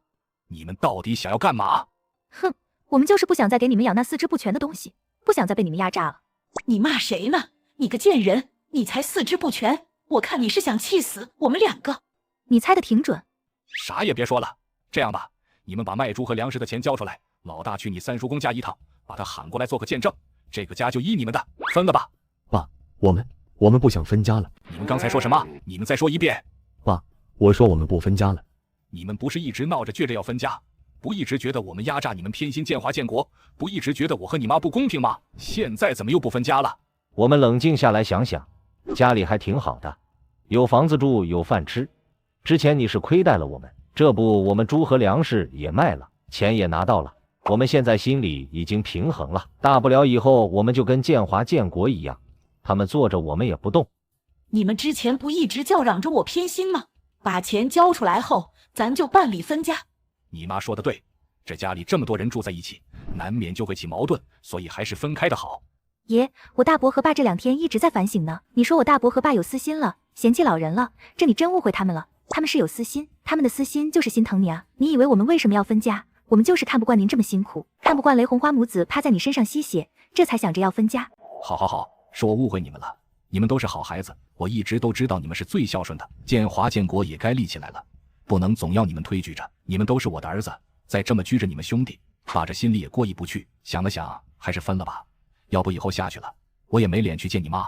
面对慈父人设乔九望一番掏心窝的话，然而回应他的却是一片寂静。乔江心在抠手指头，刘阿芳在走神，乔有福在挠头，乔有才在举头望明月。我跟你们说话呢，你们没听到吗？爷，我听着呢。你说想分家是吧？你早说嘛，我们早就看雷红花母子不顺眼了。这样，你把雷红花跟乔建国分出去，我们5口好好过日子。乔建华已经嫁出去了，没有嫁妆人家会看不起，让雷红花带着乔建国那废物去给李家沟给乔建华当陪嫁吧。听到乔江心的话，乔九望深吸了好几口气，不再打感情牌。他冷漠地看着眼前的4人，眼里是掩不住的厌恶。行了，既然不愿意分家，那就还是按以往一样，家里的钱财都归你妈管。你们把前几天卖了粮食卖了猪的钱都拿出来。呵，爷，你觉得可能吗？别你了，我知道你想说什么，不就是翻来覆去的骂人吗？我们都被骂了这么多年了，早习惯了，还有脸装慈父真恶心。我们之前那是敬着你，所以才忍着受着，要不就凭你们俩老头老太太，还有后面那贪生怕死的，我们真狠起来，半夜给你们埋了，你们都不知道怎么回事。还有，别以为我们不知道你们在算计什么，不就是想让我们把钱掏出来，然后分一些破烂滚出这个家，最好每年还给你们交上一笔赡养费是吧？哟呵，还真当别人都是傻子呢。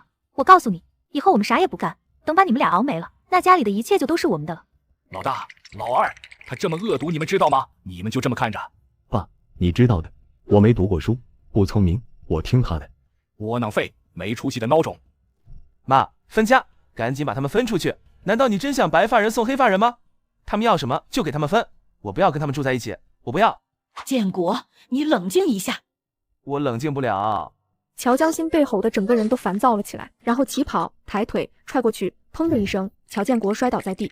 啊，建国，我的建国啊！分家，必须分家！分家！今天这个家谁来都要分。你说分就分啊？你想要抢我们的房子、我们的地，我们不分，等折腾死你们！这些全都是我们的。分不分不是你们说了算。话音刚落，他就转身出了门。10分钟后，乔九望带着人回来。老支书，振福兄弟，来，快进，快给倒点热水。行了，都是一个村的，大家都熟，不用客气，赶紧办正事吧。这个家你准备怎么分？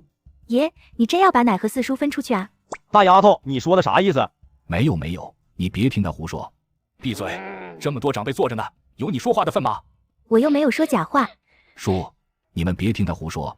我们家最近这段时间被他们闹腾成啥样子了，相信你们也听说过。说起来惭愧啊，但这做父母的哪里有害孩子的，一年到头全靠地里糊口，家里娃娃也多，顾得了前头就顾不上后头。九望叔，我们懂，都懂，有儿有女的才能体会到这里面的难处。行了，说正事吧。九望啊，这个家你们打算怎么分？我想把老大和老二分出去。你们也知道老四还没有结婚呢，得跟着我们。老三这2年跟着他老丈人学手艺，他那一份我们也替他把着，就简单的分成2份吧。九望，你大概说说。他们住的屋给他们，他们的人口田地给他们，但这家里的粮食家畜被他们卖了，这个钱他们得掏出来。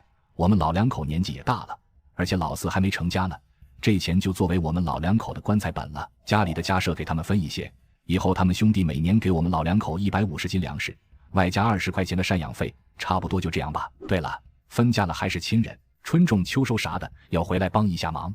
乔九望这话说完，在场一片沉默，没有任何人出声，因为大家都知道，这么多年乔有福2兄弟为这个家干了多少力气活，连带着刘阿芳母女也累得跟老黄牛似的。爷，这哪里叫分家？你直接说把我们赶出去不就得了，还用得着分家吗？叔祖啊，我们之前闹着要分家，那是心疼我爷啊，我爷都辛苦了一辈子了，想让我爷跟着我们颐养天年，结果这孝心到我爷眼里却是不孝了。我知道爷一颗心偏着3叔4叔，但也不能逼着我们去死啊。卖粮和卖猪的钱都掏出来，那我们能分啥？这3叔结婚花了200多，4叔买工作花了300，连我小姑出嫁也打了柜子买了东西，还给了压箱底钱，我们有啥？好孩子，别哭了，你们一家人为这个家里的付出，村里有眼睛的都看得到呢。对，这分家也不是你爷一个人说了算，需要大家协商。你们心里有啥想法就说出来，要不叫我们来干啥？你们自己定了不就得了？大家说是吧？我们也可以提条件吗？对，你说。爷，我们这么多年为家里的付出，你认吧。既然真要分，那就要公平。第一，三叔结婚200多，还学手艺去了；四叔买工作也花了300，小姑有嫁妆，你必须给我大伯和我爸一人也分200。我大伯也要娶媳妇，我爸也要学手艺。第二，这房子还是我大伯和我爸自己盖的呢，你要么让三叔四叔自己出去盖房子，凭啥养大他们还来抢我们的房子？第三，我爸和我大伯养了这个家大半辈子了，爷奶的养老也该归三叔四叔了。第四，之前您不是口口声声说三叔四叔要回报我们吗？现在机会来了，你看我大伯和爸年纪也大了，就按照你们的赡养标准，以后每年三叔四叔每人给我大伯爸爸150斤粮食加20块钱。你放屁，胡说八道，风言风语。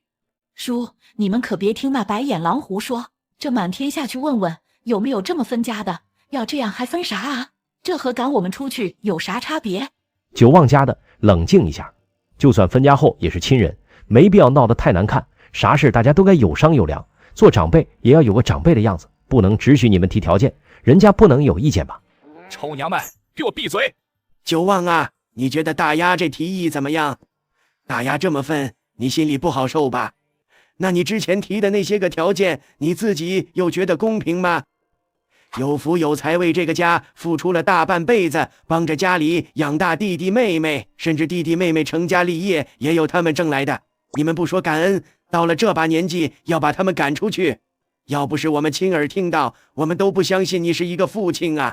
我倒是觉得大丫说的几点都在理，虽然家里有4兄弟，但有福有财出力20多年，另外2兄弟可是受益方，这一到分家，半辈子赚下的家产归那受益了20多年的，放哪里也说不过去啊。哎，儿孙自有儿孙福，我不管了，不管了。这样，我们2个老的现在还能干，以后赡养义务，他们4兄弟轮着来吧，该多少就多少。人口地还是给他们带走，房子北屋的3间归他们，但是那卖粮食和家畜的钱，他们最少要掏1半出来。不行，爷你这还是偏心，我大伯还没娶媳妇呢，你得把我大伯娶媳妇的钱拿出来。你四叔不照样没娶媳妇？哼，他不娶媳妇比那娶了媳妇的还花得多，你要是不乐意，大不了咱就不分了。这时，在外面听了半天墙角的乔建国跑了进来，他是真怕乔江心说不分家。爸，都这个时候了，你还跟他们争那3瓜2枣干啥？分就按他们说的分。再说大丫也没说错啊，当初二哥结婚彩礼就是50斤粮食，大哥就没花过家里的钱，他们俩花的钱可能都不如我们3兄妹1年的学费衣服钱多呢。到底在我们家当牛做马这么多年了，还是你亲儿子呢？你就别干那狠心的事儿了。爸，坏事做多了会报应到我们身上来的，你从他们身上抠出钱，不还是为了贴给我吗？我不要行了吧？你别为难他们了，赶紧把他们分出去吧，我求你了。你个不争气的玩意，我要不是为了你，我能连这张老脸都不要了吗？你说的什么没良心的话？既然你都不要，老子还不做这个恶人了呢。分就按照他们说的，那钱就让老大老二带走。这么多年是爸对不起你们了，这是你们该得的，爸做主了，这个钱爸就贴给你们了。你可别这么说，爷，猪是我们养的，粮食是我们打回来的，这钱还真算不上你贴的。行了行了，说清楚就没事了，以后分家了还是亲人，没必要弄得跟仇人一样。一式4份的分家书很快写了出来，4兄弟1人1份，这家分成2份。乔九旺夫妻带着还没有结婚的乔建国以及结婚的乔建华一家，乔有福还没成婚，跟着弟弟乔有才一家。分家书拿到手，别说刘阿芳了，乔有福兄弟也激动的不行。反观乔九旺夫妻，跟被抽走了半条命一样。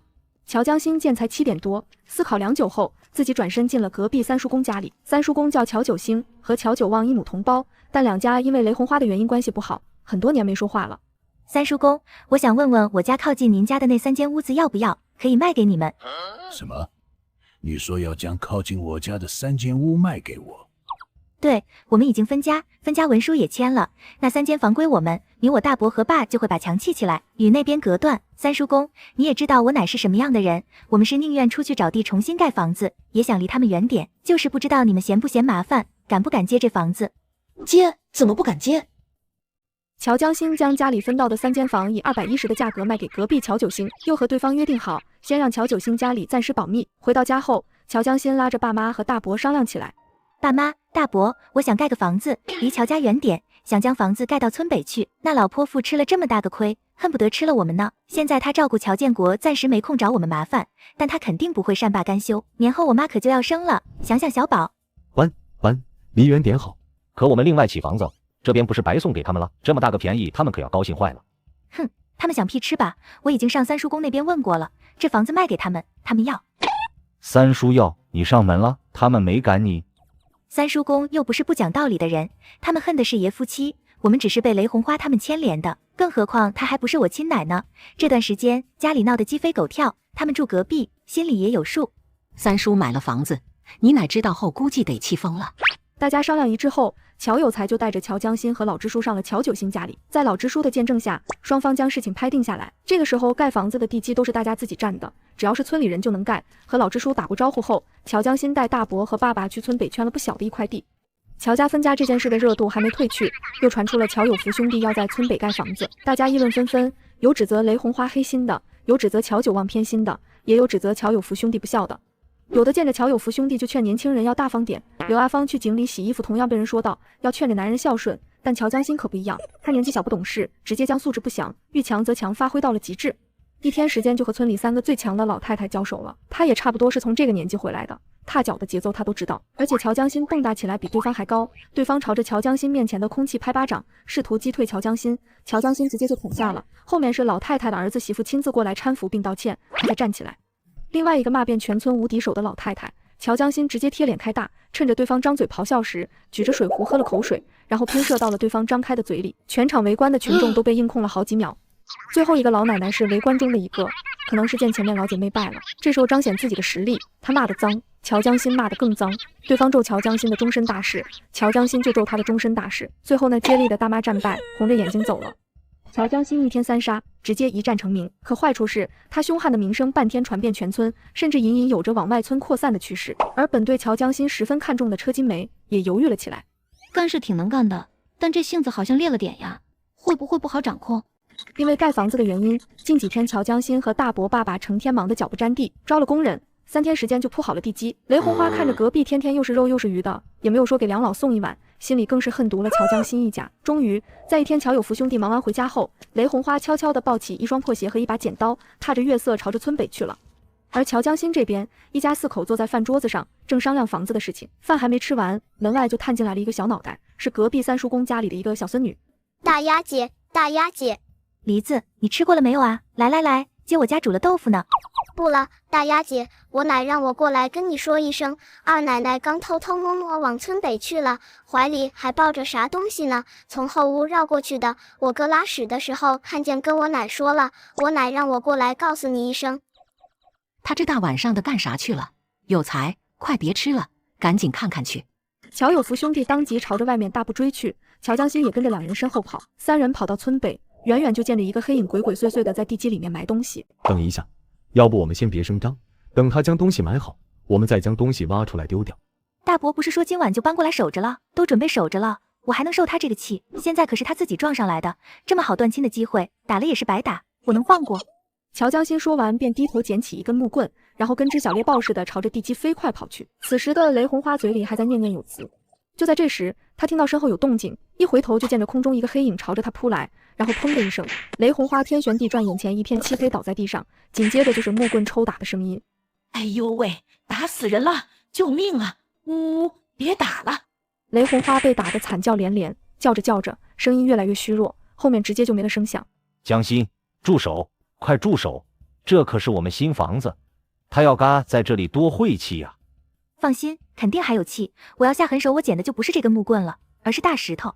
正说话间，有不少人听到雷红花的叫声，已经朝这边跑来。首先过来的是离新房比较近的程大爷家，程大爷身后还跟了个乔江心没见过的女孩。咋回事啊？程大爷，我们也不知道，这不吃完饭想过来看看，就见着有个人影在我家宅基地里面埋东西呢，一边埋还一边振振有词的，我怕得要死，赶紧捡起地上的木棍问他是谁。他听到我的声音，窜起来就要打我，我也害怕，这不闭着眼睛就一通乱砸。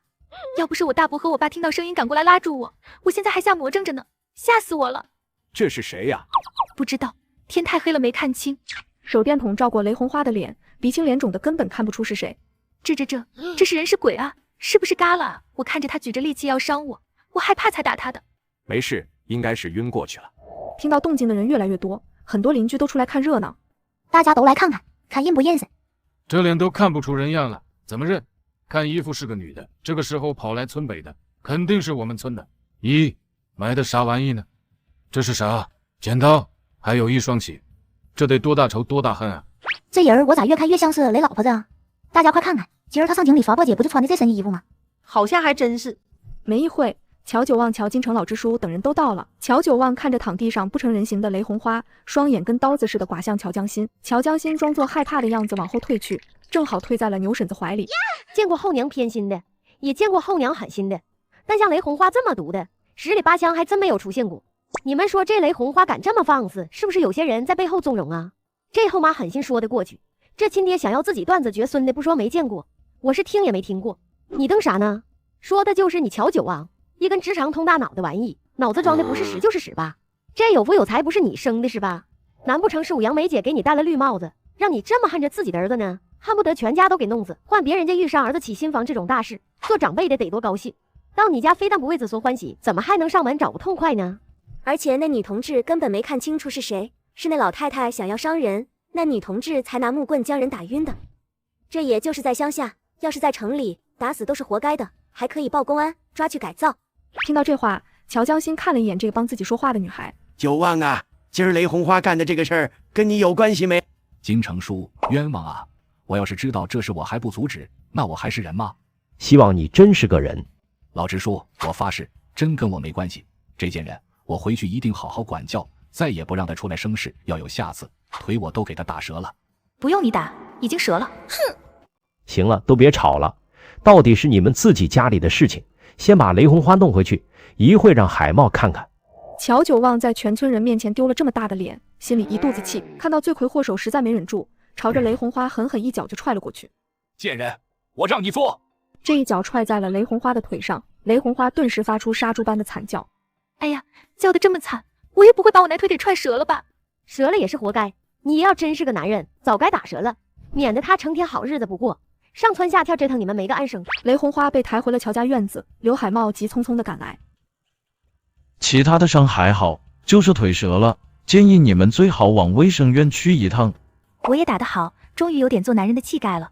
酒忘俗就是酒忘俗，说打折就真打折，这娘们不听话就该狠下心整一顿。你要早穷起，家里还能有这些事吗？现在也不晚，一家之主哪能管不住一个撒泼的婆娘？之前是人酒忘书舍不得动手，那可不一定，也有可能是怕婆娘呢。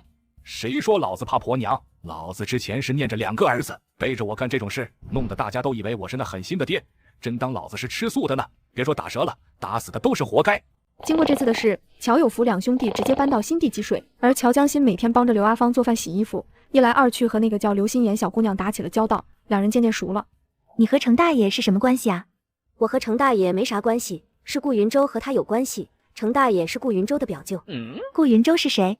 他是我们大院里最优秀的人，他今年23，3年前跟我堂姐订婚，但去年在一次任务时他受伤了。那你们跑到这乡下来干啥？你们城里不是有厉害的医生吗？他家希望他这段时间能离开，而我家希望我能跟着他来。所以那个顾云舟是你堂姐夫？我堂姐那么优秀的人，怎么可能嫁给一个废物？你不是问我们为什么会来乡下吗？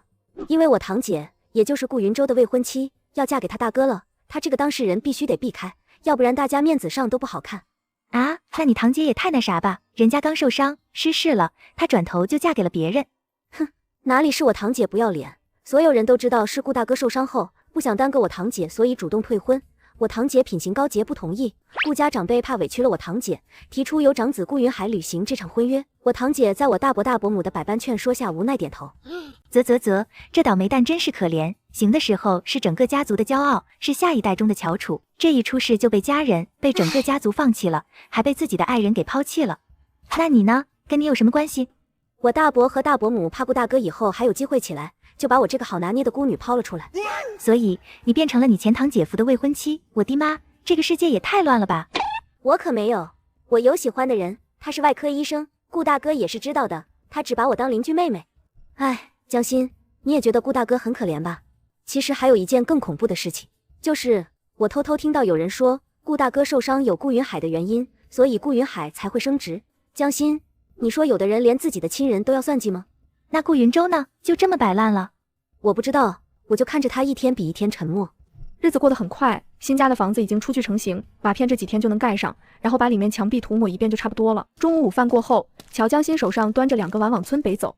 心妍姐，你们正吃着呢，正好给。你吃了没有？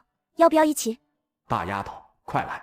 乔江心朝着院内看去，桌子边坐着程大爷和一位男人，男人长得很帅，脸上没有表情，见着乔江心望去，朝着他礼貌地点了点头。吃过了，你们吃，我给狗子带了点骨头。舔狗，快吃！不一会，刘心妍吃完饭走了过来。江心，你这鱼做的真好吃，你教我做菜吧，就做这道鱼。而且我看顾大哥还挺喜欢吃的，缸里正好有我上次赶集买的2条鱼。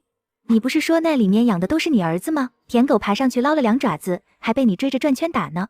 不一样，养儿多日，幼儿一时，养了这么久，是时候回报老娘了。那我教你做饭，你教我读书怎么样？行啊，就这么说定了。我教你读书，我怎么也高中毕业了，教你完全没问题。好，我把碗拿回去，然后拿书本过来，你在家等我。乔江心扛着书，穿过村子往村北走。这辈子还有机会，我一定要努力，不能再跟上辈子一样当个文盲。正想着，突然一阵尖锐的犬笑声传来。陈家养的狗和陈家的人一样讨厌，去，再叫打死你！狗仔洛洛，别叫了。乔江心抬头一看，神情有一瞬间的恍惚，这应该是重生后第一次和陈文德碰面。紧接着，他露出厌恶的目光，扭过头，从他面前走过。他知道，即便上辈子已经报仇，但他心中的恨还是无法释怀。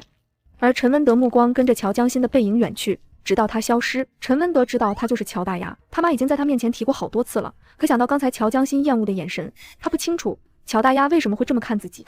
文德，她就是我跟你说过的乔家大丫头，妈没骗你吧？长得确实不错，要是再打扮一下，没准比你那姓柳的同学还要好看呢。妈，你别说了，一个是乡下的野草，一个是纯洁高贵的百合花，能放在一起比吗？文德，妈从来没有说过柳家那闺女不好，但柳如烟不是我们这种家庭养得住的。妈是过来人，这过日子是柴米油盐，不是你们的诗词歌赋。而大丫是我们这10里8乡出了名能干的姑娘，只有她才适合我们这样的家庭。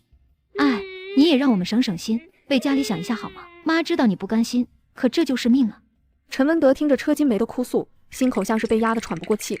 妈，你给我半年时间，要是半年后我的稿子换不来大米白面，我就听你的，娶乔大丫进门。这阵子，乔江心只要有空闲时间就会去找刘心妍学习。转眼过了20几天，乔家的房子竣工了。刘阿芳挺着大肚子打扫卫生，眼里是掩不住的开心。而乔家正式搬家这天，雷红花还是没忍住扶着门盯着对面看热闹。真好，这分出去的房子又回来了。老头子，那边搬了，搬的好像差不多了。我看他们还啰嗦了。你也知道，他们心里对我有误会。你去找他们拿钥匙。这件事以后别说了。啥别说了？你上回不还说他们搬走了，正好便宜我们？难不成那么大的3间房就这么空着？房子被那俩崽子卖给老三了。你说啥？卖给老三了？对，卖给老三了。他们这是报复我，都是因为你。要不是因为你干的那些缺德事，他们能做得这么绝吗？他们凭什么卖我们的房子？我不同意，这是我们家的，我们老2口还活着呢，没有经过我们同意，他老泼皮凭什么买？哎呀，都已经分给人家了，人家卖自己的房子，你们吵什么？卖了就卖了，还凭什么不能买？妈，你是忘记三叔家有多恨你了？能给你添堵的事情，他们凭啥不干？你给我闭嘴，不许叫他三叔。叫不叫他都是奶生的。我看你最近是魔怔了，脾气大得很。大丫没准还真说得对，家里这段时间谁都不顺，就是你克的。雷红花捂住胸口，差点没被乔建国顶得撅过去。相比这边的沉闷气氛，而村北的一角却热热闹闹的，炒了很多菜。第二天，乔江心带着大伯去了县城的百货大楼。刚搬家，家里什么东西都缺，他们要买很多，同样也想要了解一下市场，看看能不能找到赚钱的机遇。1个小时后，乔有福手上提满了物品，而乔江心则蹲在一个铺子上看鞋子。大娘，这双鞋有没有小1码的呢？有，你稍等一下，我进去给你拿。对方进去后，乔江心马上扭头看向旁边8、9岁的男娃。小弟弟，想吃冰棍吗？这样，我问你个问题，你要回答出来了，我请你吃冰棍。真的？你问。想着刚才探听到的消息，乔江心便小心翼翼地试探。你知道物资交流展销会是哪一天吗？物资交流会？我知道，我爸和我妈昨儿才说起呢，每月的7号。那你知道是在哪里吗？爸妈不让我乱说的。你要能回答出来，这5毛都给你买冰棍。男孩咽了咽口水，最终没有抵制住诱惑。我听我爸妈说，在北桥平厂那边，但好像要有啥券才能进去。姐姐，你可千万别告诉我妈。乔江心打听到想要的消息后，便和大伯出了百货大楼。刚走出去没一会，身旁响起了刹车声。江心，你们怎么在这里？家里缺好多东西，我和大伯来置办。你们呢？我们刚陪顾大哥看完医生，现在要回去了。你们要回去吗？捎着你们。我们也回去，真是太巧了。车上，彭志华开车，他是顾云舟的战友，今天特意开车过来带他看病，而顾云舟坐在副驾驶，脸上依旧没有表情。一路上车里都非常安静。到家后，乔江心和乔有福拎着大包小包，把东西交给了刘阿芳，然后散步似的走出家门。刚出来就遇上了从程家出来的刘心言。江心，怎么了？是顾云舟出什么事了？没有，彭大哥在劝他呢。劝什么？哎，两人走到大树下的阴凉处，刘心言一阵叨叨：江心，那顾家也太坏了，明明是顾爷爷要将顾大哥带在身边的，顾家父母想要儿子讨好父亲，想要这个儿子给他们争脸，他们不仅看不到顾大哥的辛苦，反而觉得亏欠了跟在他们身边的顾云海，还让顾大哥在顾爷爷面前给顾云海说好话。你说做父母的怎么这么偏心？今天王副院长说了，说顾大哥郁结不舒气机阻滞，要再这么下去，很容易把自己逼疯了。很多东西是强求不得的，我家还不是一样？你看我爸和我大伯不都是我爷爷的亲儿子？要我说啊，顾云舟就是太重感情了，人家看低他，他就更要争气，让那些人仰望，不能因为家人否定自己，他也否定自己。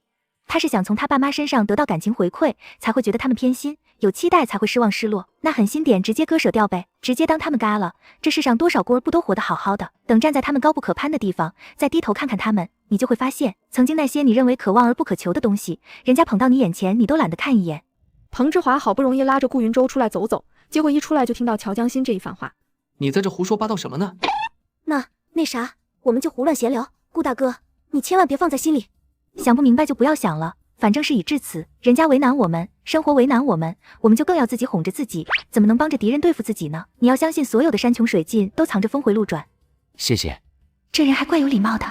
之前我认识个和你差不多的，总为难自己，后面人想通了，都天天累得跟狗一样，过得还不如狗。既然过得连狗都不如了，那还要做人吗？他直接就发疯，结果全家都被他折磨疯了，他自己身体倍儿棒。本来是个严肃的事情，被乔江心这么一说，刘心言噗呲一声没忍住笑了出来，而顾云舟眼睛微微一眯，唇角上勾，也跟着笑了起来。刘心言和彭志华看到顾云舟的笑，眼里闪过惊喜。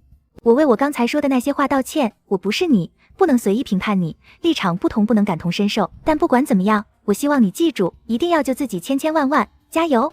不能帮着敌人对付自己，要救自己千千万万，所有的山穷水尽都藏着峰回路转。顾云舟在心里重复着乔江心刚才说的话，看着他离去的背影，空洞的眸子里面多了一抹情绪。乔家这边，晚上乔江心刚吃完饭，正在院子休息，结果有人上门找他。乔同志，有空说几句话吗？彭大哥，你找我什么事？你和心妍要好，云舟的事你多少知道一些吧？我知道。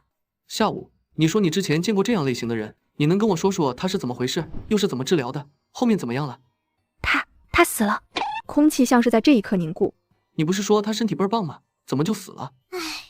你们今天去看了医生，应该也知道，顾大哥这种要是自己走不出来，后面就会越来越消极，对任何事情都提不起兴趣，甚至会有结束自己生命的想法。我之前认识的那个人也是这样，他被全家抛弃嫌弃，她的丈夫儿子，她一心付出的家人，全都从她后背朝她捅刀，她唯一的亲人也离开了，整个世界崩塌，她觉得活着也没什么意思，所以她和全家同归于尽了。不，云舟不会这样的。顾大哥的病是这个世上最温柔的病，因为他不会伤害别人，只会伤害自己，所以你们这些朋友的陪伴和鼓励非常重要。乔同志，我有一个不情之请，你之前遇到过这种病人，下午你说的那些话，我感受得到对云舟是有用的。我之前也劝了他不少，不但没用，还感觉他越发烦躁不安，而且我不能在这里待太久，明早就要归队了。他这个样子我很担心，你能不能时不时的过来陪云舟说说话，帮着我们开导一下他？可我也不知道怎么开导。我不让你白干，这段时间你田地的活计先别干了，当我雇佣了你。彭大哥，我不是这个意思。你说的没错，今天王副院长也是这么说，说让云舟多出去走走，让他想开些。他晚上总是睡不着，精神也越来越差。我们知道他的痛苦，但我们又不知道该怎么帮他。心妍看着也只能干着急，我又不能时时待在这边，你就当帮我了。彭志华怕乔江心拒绝，把钱塞到他手里，然后转身就跑了。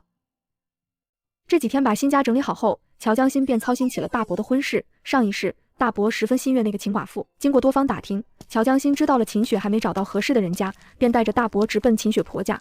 左右说和后，最终秦雪同意了亲事。从秦雪家回来，乔江心去了程大爷家。心妍姐，程大爷在吗？我借日历看看。没呢，割草去了。江心，日历给你拿来了，你找日历干啥？我大伯要娶媳妇了，这不想着挑个好日子。顾云舟默默听着没有作声，乔江心拿过日历开始翻阅起来。顾大哥，这上面不少字我都不认识呢，你是我接触到最厉害的人，快帮给我看看，最近的一嫁娶好日子是哪天？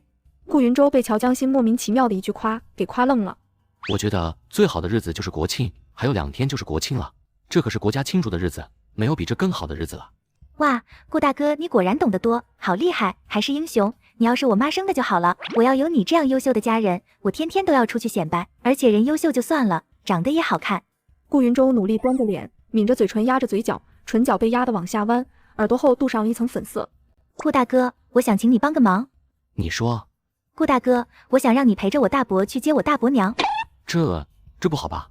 你是万千人民心中的英雄，是我们所有老百姓遇到危险时最想见到的希望。我们无条件的信任和依赖你们，在我们心中，你们是永远可以相信的人，你们就代表着安全。顾云舟内心就像是死寂的湖面被砸进了一颗巨大的石头，砰的一声，翻江倒海。我真的这么重要？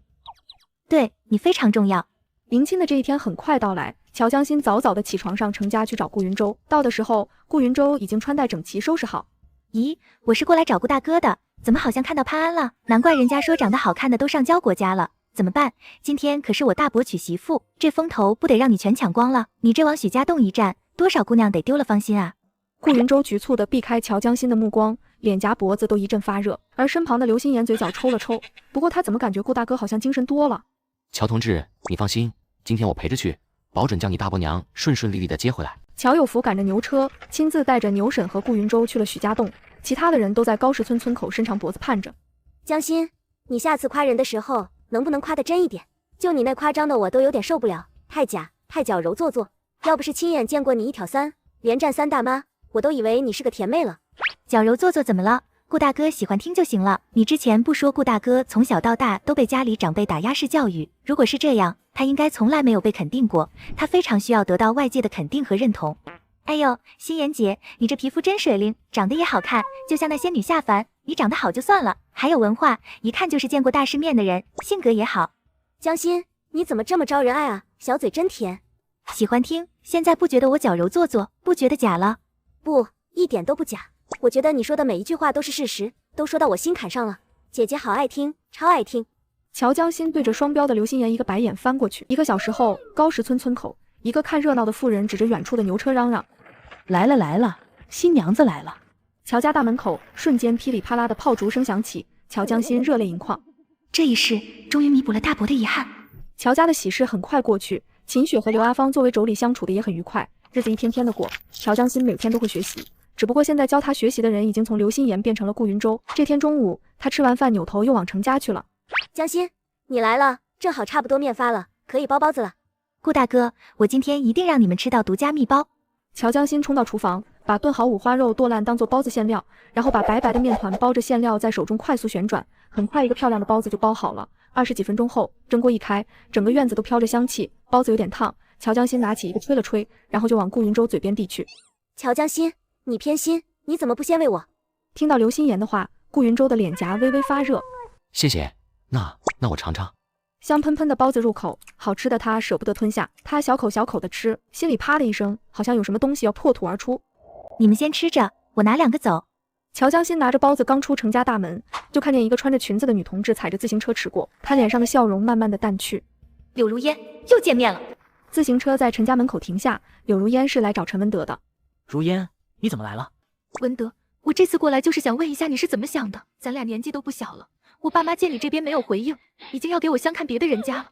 如烟，我家的情况你知道的，别说3转1响了，1转1响对我家来说都很为难，你爸妈提的这些要求就是在为难我。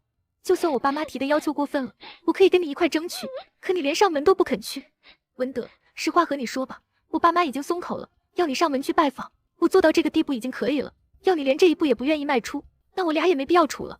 柳如烟说完便骑自行车转身离去，晚上车金没回来，陈文德便和他说了这件事。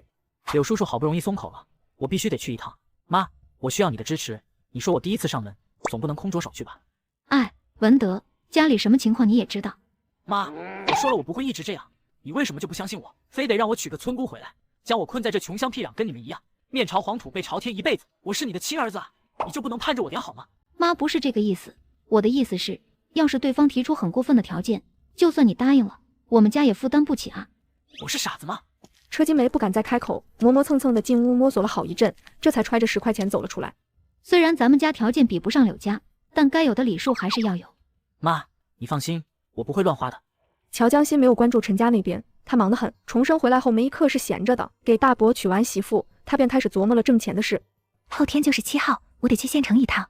和家里人说了这件事，父母都没有反对。第2天吃过午饭，乔有福上程家借牛车，乔江心站在路边等着，他要先去镇上，再坐通往县城的班车。大伯赶着牛车从程家出来，牛车上还坐着刘心言和顾云舟。江心，你们去镇上买东西吗？顾大哥听说你要去城里，也要跟着，不知道的还以为他离不开你呢。听到刘心言的话，乔江心和顾云舟都闪过一丝不自然。乔有福把3人送到镇上，恰好赶上城里的班车发车，车辆走走停停，大概40分钟后到了县城的汽车站。乔同志怎么打算的？我打算去宪兵馆住1晚，明一早我要去北桥平场，其他的时间随意。那我们先去宪兵馆，太晚的话，说不定就订不到房了。 3人找了家宾馆，一人开了一间房。乔江心刚放下东西，在床上坐了一会，外面就响起来敲门声。江心，走啊，顾大哥说带我们出去走走。文昌街那边有个商贸城，广播局和县师范都在那边，很是热闹，一起去看看吗？行啊，我正想出去走走呢。 3人在县城感受着市井生活，路过邮政局的时候，刘心言停下。顾大哥，江心，你们俩等我会，我去打个电话。心妍姐爸妈不是都不在了吗？应该是打给欧阳医生的。我听心妍姐提过，他怎么样？真的很帅很优秀。确实挺优秀，但不适合心妍，他心思全在工作上，家里的环境也复杂。心妍要嫁给他，估计一辈子都只能追随他的背影，这样太累了。乔江心脸上的笑意一收，他比谁都懂这种感觉。 因为他上辈子就是一直追随在陈文德的身后，那确实不怎么合适。过日子不能只图一时的喜欢，还是要找志同道合的同志才是。要不一个追着，一个不肯为对方停留，太累了。乔同志懂得还挺多。刘心妍很快从邮局出来，兴致有点不高。3人逛了百货大楼，逛了体育馆，还去了图书馆，最后由顾云舟领路去师范学校的食堂吃了饭。逛累了，回到宾馆倒头就睡。第2天一早，天刚蒙蒙亮，乔江心就爬了起来。早上8点半左右。 乔江心到了北桥平场，北桥平场并没有要那小孩口中的入场券，他顺利的混了进来。院内都是小小的摊子，摊子上的商品琳琅满目，日用品、服饰应有尽有。这在后市就类似于全国轻工业品展销会吧？乔江心收回思绪，慢慢的一个一个摊子逛了起来。听到有人询价交易，就停下来听听。所以逛了一圈，他准备弄点轻便的小件回去试试水。乔江心在一家比较杂的摊子停了下来，随便看看。婶子，这个多少钱啊？那里面是10根针和5卷线头。 你要一个2毛，要是10个以上，给你1毛9。一斤谷子卖到粮站才1毛8呢，这点东西轻飘飘的，居然比1斤粮食还贵。这家家户户都要用的东西，你上大街上问问，光买根针头还要2分呢。你看这针线都给你配好的，就这玩意你拿去卖，5毛随便卖没问题。摊位上还有很多小物件，5颜6色的糖果、弹珠、手套、头绳等等。乔江心一一问好价格后，话锋一转：“婶子，你的头发真好看，时兴，是吧？” 烫了2个小时呢，听说不少拍电影的大明星都烫这个头发，可真是漂亮时尚，简直太适合你了。行了行了，你个鬼丫头，说吧，嘴巴这么甜是想干啥？我告诉你，我给你报的价格可都是实在价，可不能再压价了。婶子果然厉害，什么都瞒不过你。是这样的，我看您这摊子上的货都不错，想拿一些回去，我要的多，然后我们再留个联系方式，以后我还跟您拿。你有多少钱？5、600。5、600的货可不多。 你看看对面那收音机，人家一台都不止600了。婶子，我这是第一次，得谨慎一些啊。行吧，开门红，第1单少赚点，冲个好彩头。对了，你准备拿到哪里去卖？我看看哪些适合你。我不是县城人，准备带回乡下去。卷发夫人给乔江心推荐了好多便宜的小物件，比如剪刀、梳子、钥匙扣、各种的笔。最终装好货后，乔江心记下了夫人住的地址。 扛着麻袋从展销会走了，刚从北桥平场出来，就遇上了朝着这边慢慢走来的顾云舟和刘心妍。江心，你怎么弄了这么多东西？早上出门也不喊我们，我们起床喊你吃早餐，拍了你们半天，后面是那打热水的婶子才跟我们说你出去了。我起得比较早，办正事呢。顾云舟看着乔江心满头大汗，不自觉地接过他手中的麻袋。谢谢顾大哥。接下来去哪里？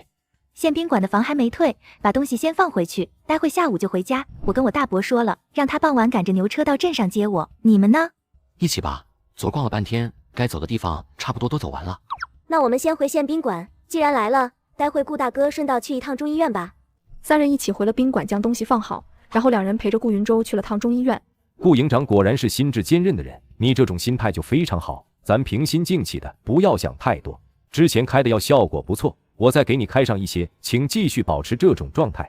刘心言去拿药，乔江心陪着顾云舟站在大厅等着，他由衷的为顾云舟高兴。顾大哥，跟身体健康比起来，其他的都是锦上添花。不管是什么原因，伤害自己永远是最愚蠢的事情。咱不管有什么理想目标，还是有什么人生追求，在实现的前提下，都要有一个健康的体魄。健康不在，荣华富贵也成空；健康若在，粗茶淡饭也香甜。谢谢你的开解，你年纪不大，性子倒是挺通透的，我自愧不如。从城里回镇上，班车走走停停，半个小时后到达了镇上。江心，你们回来了，这些是我买的。大伯，走吧，先回家再说，大家都累了。今天多亏了你们一起，要不然这些东西我可拿不回来。客气什么？我们可吃了你不少好东西呢。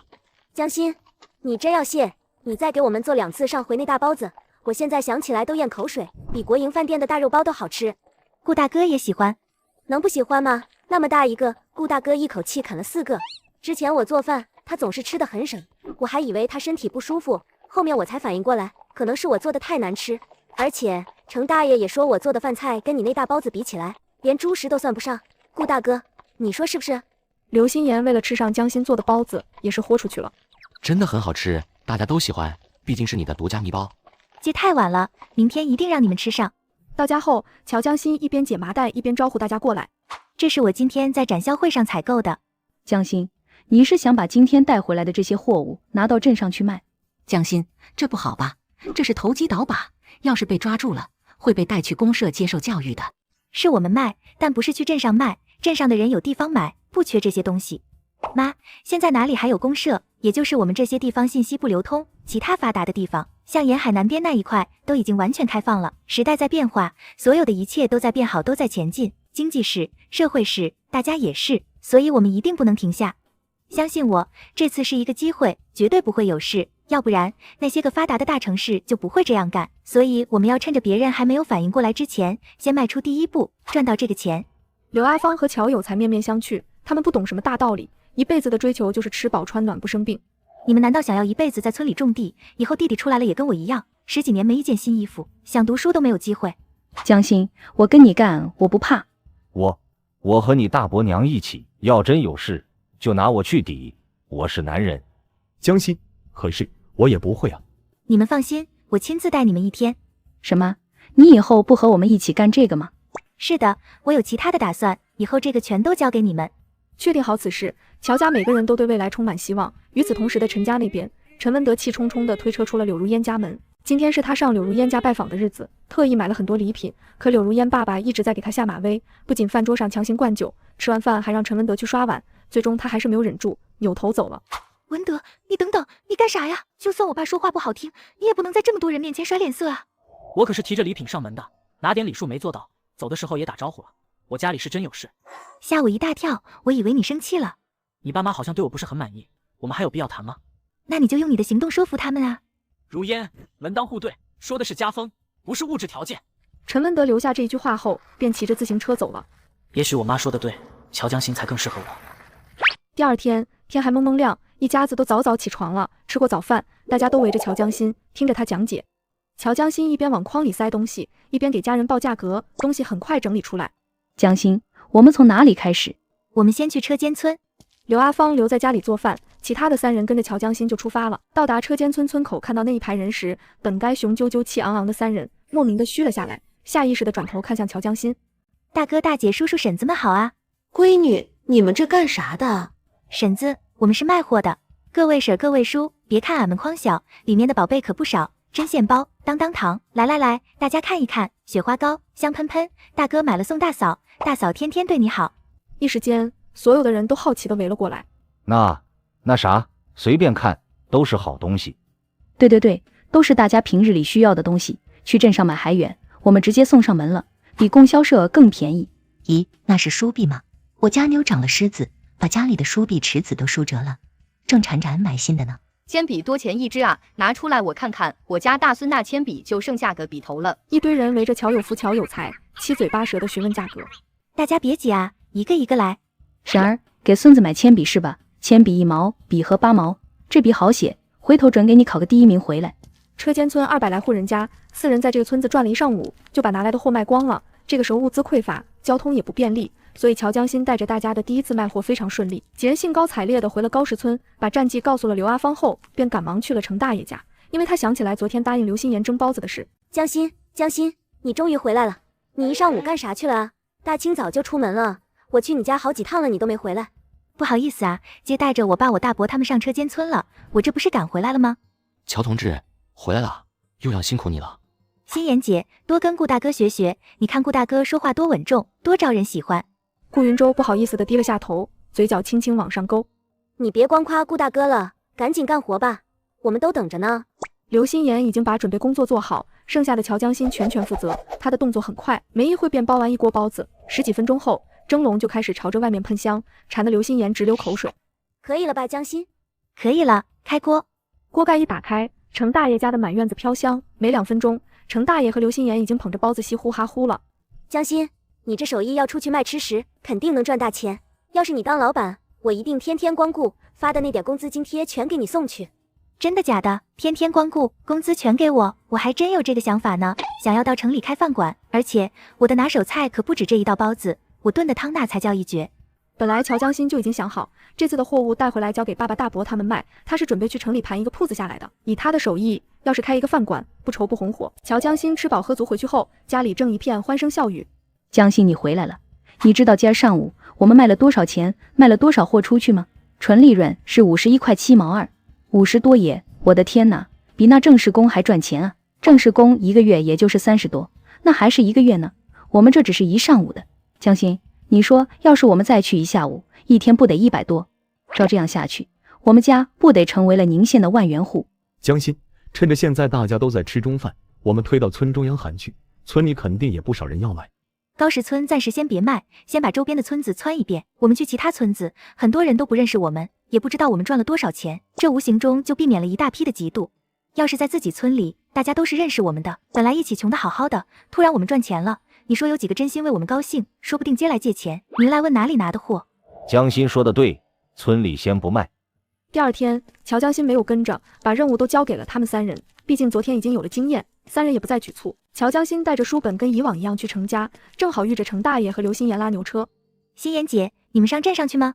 江新，我得回一趟济州，家里发生了一些事，最快3天回来，最晚的话应该要1个星期。就是顾大哥这边，能不能麻烦你帮我照看着一些？好，正好我这段时间要找顾大哥补课，你放心吧。江新，谢谢你，等我从济州回来，我给你带礼物。目送着2人离开后，乔江新朝着院子里面走去。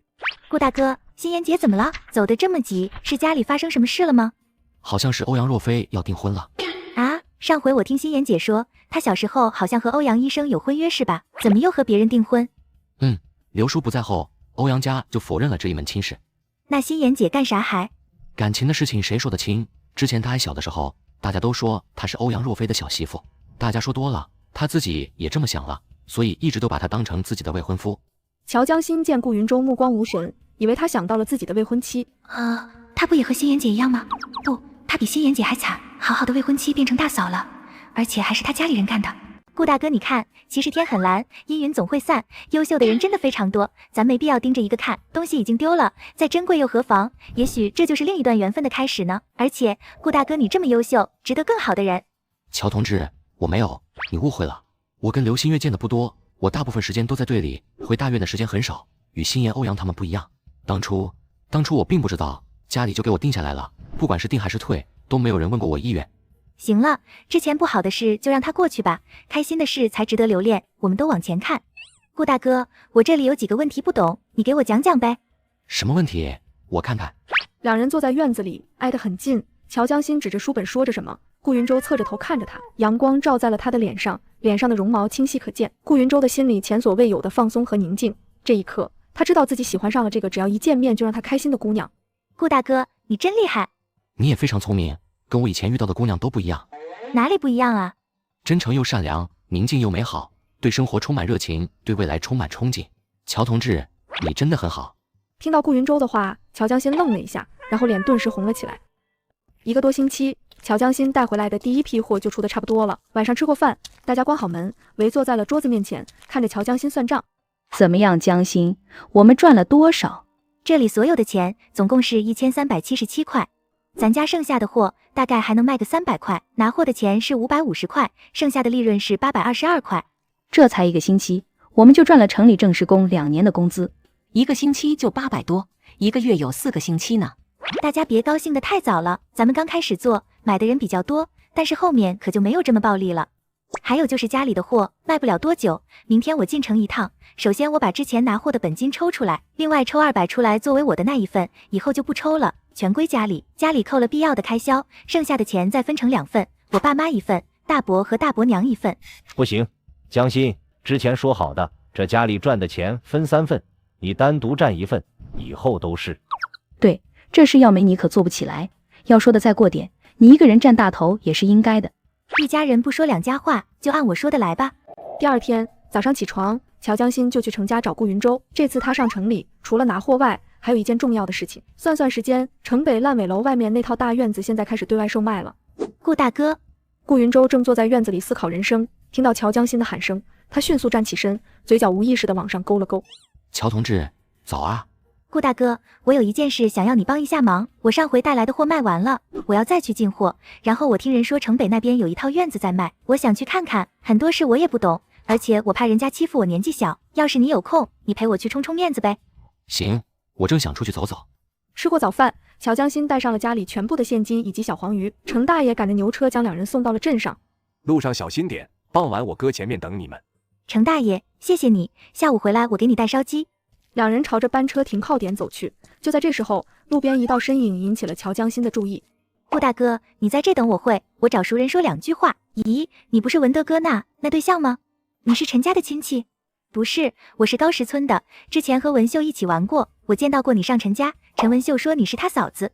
漂亮姐姐，你是不是和文德哥吵架了啊？之前文秀说文德哥很想娶你过门，但彩礼他们家好像拿不出来，为了这个，文德哥和金梅婶子还吵架了呢。对了，好像这几天又吵了。我听村里人说，金梅婶子逼着文德哥相看，文德哥不肯。谢谢你给我说这些，我还有事先走了，以后有机会再聊。柳如烟说完，急匆匆地朝着家里跑去。乔江心看着柳如烟离去的背影，最后勾起一抹冷笑。哼，这一世你们2个一定要绑死在一起啊！乔江心和顾云舟2人坐车到了城里，下车后直接往城北走去。婶子你好，我听人说这边有一家户主要卖房子，所以过来看看，您知道这个事吗？你们要买房子啊？我知道，开门啊！水秀，快开门，有人来看房子了。三婶娘，水秀，他们说想要买房子。快请进，快请进。这房子盖了有一些年代，很多地方需要维修。乔江心大概看了一下，房子的建筑面积差不多有120平，还加一个后院。房子格局还不错，确实很多地方都需要翻修了。这所有的窗和门，估计没一个能用的，连瓦都要重新翻吧。这可不是一个小工程，而且这个位置也差了些。但我家这个布局好，还有这面积够大你们应该也看得出来，之前用的材料都是好材料。李大姐，那你们这个房子想要卖多少钱呢？说实话，抛开位置和破旧程度，其他的我都挺喜欢的，特别是后面的那个院子，如果价格合适的话。同志，您要是诚心要，您给1100，这房子里面还有不少能用得上的家舍，我们都带不走，全都留给你。乔江心沉默了，虽然他知道后面县医院和人民医院要迁过来，这里会大变样，但现在还没传出风声呢。正式工1个月工资也就30块，1100，不吃不喝快4年了，而且这房子后面要全部整修好，还得个大几百。李水秀见乔江心没有出声，内心开始忐忑。最低1000，不能再低了。行，就1000，那你家院子那辆旧自行车留给我，要是可以，今天就能给钱办手续。可以。好，我现在去筹钱，该带的证件我也带了，你这边的证件都找一下，1个小时后我们在房管局碰头。乔江心从李家出来，直接去了金店。小黄鱼最后换了1299.24，中途顾云舟问了一句差多少钱，可以先借给他，但乔江心想着那座大院子后期还要投入不少，小黄鱼肯定是留不住的，所以还是卖掉了。2人到达房管局的时候，李水秀和她的丈夫都来了。办事员速度挺快，让乔江心和李水秀将证件户口本摆出来后，拿出本子就在上面登记了起来。盖完章后，将东西递给了乔江心。房屋所有权证最上面写着乔江心的名字。乔江心将2个本子紧紧地抱在怀里，眼眶有点发胀。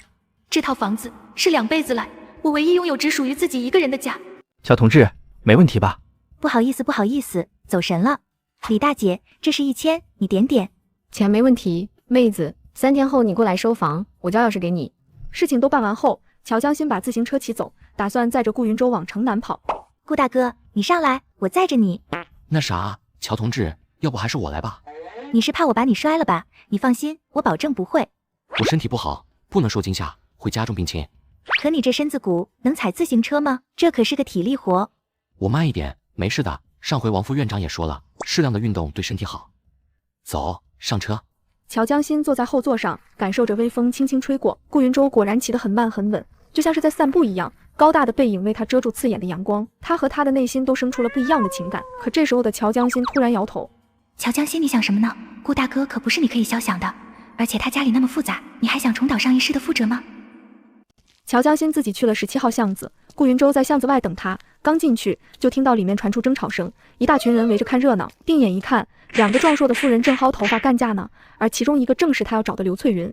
武征啊，你还不快把人给拉开！你妹子都要被那泼妇打死了，我们家是造了啥孽了？男人一咬牙，正要上前，被刘翠云一巴掌就扇到了墙上。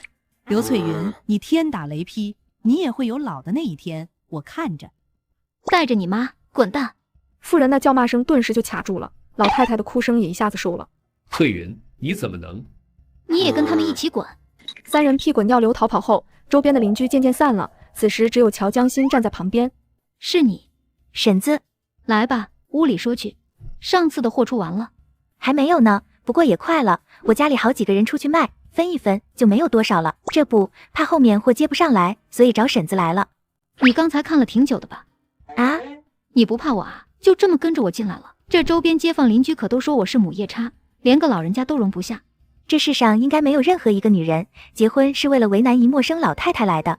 哎，你说的不错，刚才那是我男人，他妹子和他那老不死的娘，我生孩子难产，生了1天都没生出来，他们非但不送我去医院，还在我面前唧唧歪歪说一些个诛心的话。后面还是我娘家堂姐听到风声赶来，将我送去了医院，可憋得太久了，我闺女出来已经没气了，那么小小的一个人，全身青紫，那几个畜生竟然还庆幸，说反正是闺女。从那时候我就发誓，以后必须让他家不痛快。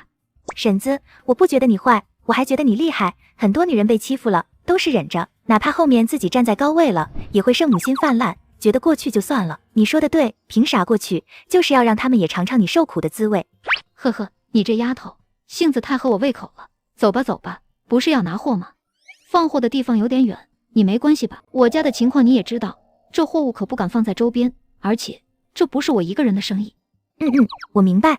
2人闲聊着走在街上，乔江心偷偷地朝着后面扫了2眼。顾云舟推着自行车远远地跟着，刘翠云带着乔江心走了将近10来分钟，穿过了街道，这才拿出钥匙开了门。让那小子过来吧，都跟了一路了。婶子，不好意思啊，本来答应你不带陌生人来的，但我年纪太小了，我家里人不放心。无所谓了，反正上面也差不多明朗，要不是防着方家人，我都不会这么藏着掖着。顾大哥，快过来，婶子说没关系。婶子，下次我可能要带着我大伯爸爸啥的过来拿货，以后这个生意就他们接手了，让他们跟你对接。你这货出的挺快的啊，不说多少，肯定是要赚的吧？咋就交给人家干了？婶子是过来人，我跟你说啊，不管是亲人还是爱人，我们女人啊，这手上抓着钱才有底气，只要有钱，上哪都是好日子，你可别犯傻。婶子，谢谢你跟我说这些话，不过你真误会了，我把这生意交给家里人干，那是因为我找到了别的门路，想要做其他的生意。我想开饭馆，现在正找地儿呢，等真开起来了，到时候请婶子喝酒。小丫头不错嘛，想一出是一出的，有你婶子我当年的风采。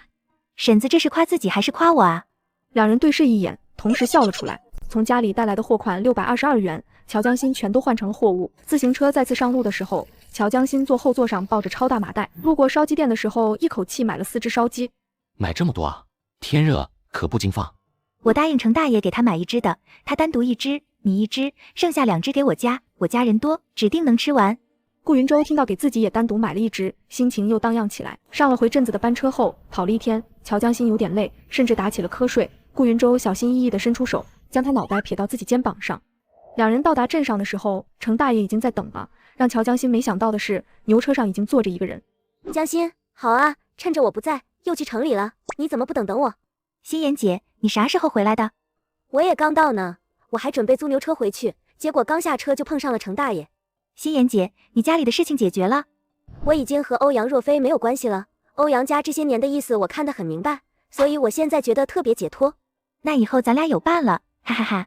江心，你喜欢啥样的男生啊？总不可能一辈子不结婚吧？顾云舟绷起身体，耳朵竖直的听着，但乔江心只是笑了笑没说话。几天后，乔江心上县城拿钥匙的头天晚上，家里分了一次红，然后第二天带着大伯夫妻和爸爸一起上了城里。乔江心把刘翠云交接给了家里人，众人又囤了一堆货物后，才往班车站点走。大伯、大伯娘、爸，你们先往汽车站走，我去城北看个房子。你去看什么房？用我跟你一块去不？你一个小姑娘会害怕？不用，你们都提着麻袋呢，不方便。乔江心摆了一下手，直接就跑了。等他跑到城北的时候，大门已经上了锁。闺女，你来了。水秀他们有点急，已经走了，钥匙放在了我这里。谢谢啊，李婶子，是我来晚了，我有点事耽搁了。乔江心从李白毛手中接过钥匙，打开了房门。这房子可不错，以后我们两家就是邻居了。你要有啥事，就朝着我那边嚎一声。对了，你吃过了没有？我家正烧着饭呢，要是没吃，不嫌弃就上我家吃去。谢谢啊，李婶，我已经吃过了。哎呦，这大门不好看，该换了。厨房和北边那间屋漏雨，还有那灶台，既然要弄了，你就重新搭建，一块弄好，以后还省事，你说对不对？李白毛一边说着，一边看着乔江心。乔江心就算是傻子，此时也反应过来了。李婶子，你是有合适的师傅推荐吗？小乔啊，我这里还真有合适的人家推荐。我娘家哥哥就是干这一行的，我大儿子现在正跟着干呢。我家那窗还有里面好几扇门，都是我哥和我儿子做出来的。来来来，你上我家看看去。乔江心还真跟着李婶子去了他家，要是手艺过得去，价格也公道，他也没必要舍近求远。看后，他觉得手艺确实不错。李婶子见乔江心有意向，马上小跑着喊他哥去了。很快，一个男人跟在李白毛的身后过来。小闺女，你家这房子你能做主？对，我能做主。除了房子翻新，你还做木工事吗？做家具也干嘛？我都能做。你也可以先出去打听一下我老李的名声，我价格公道是出了名的，而且收的价格绝对对得起我的手艺。就我大妹家里都是我的手艺。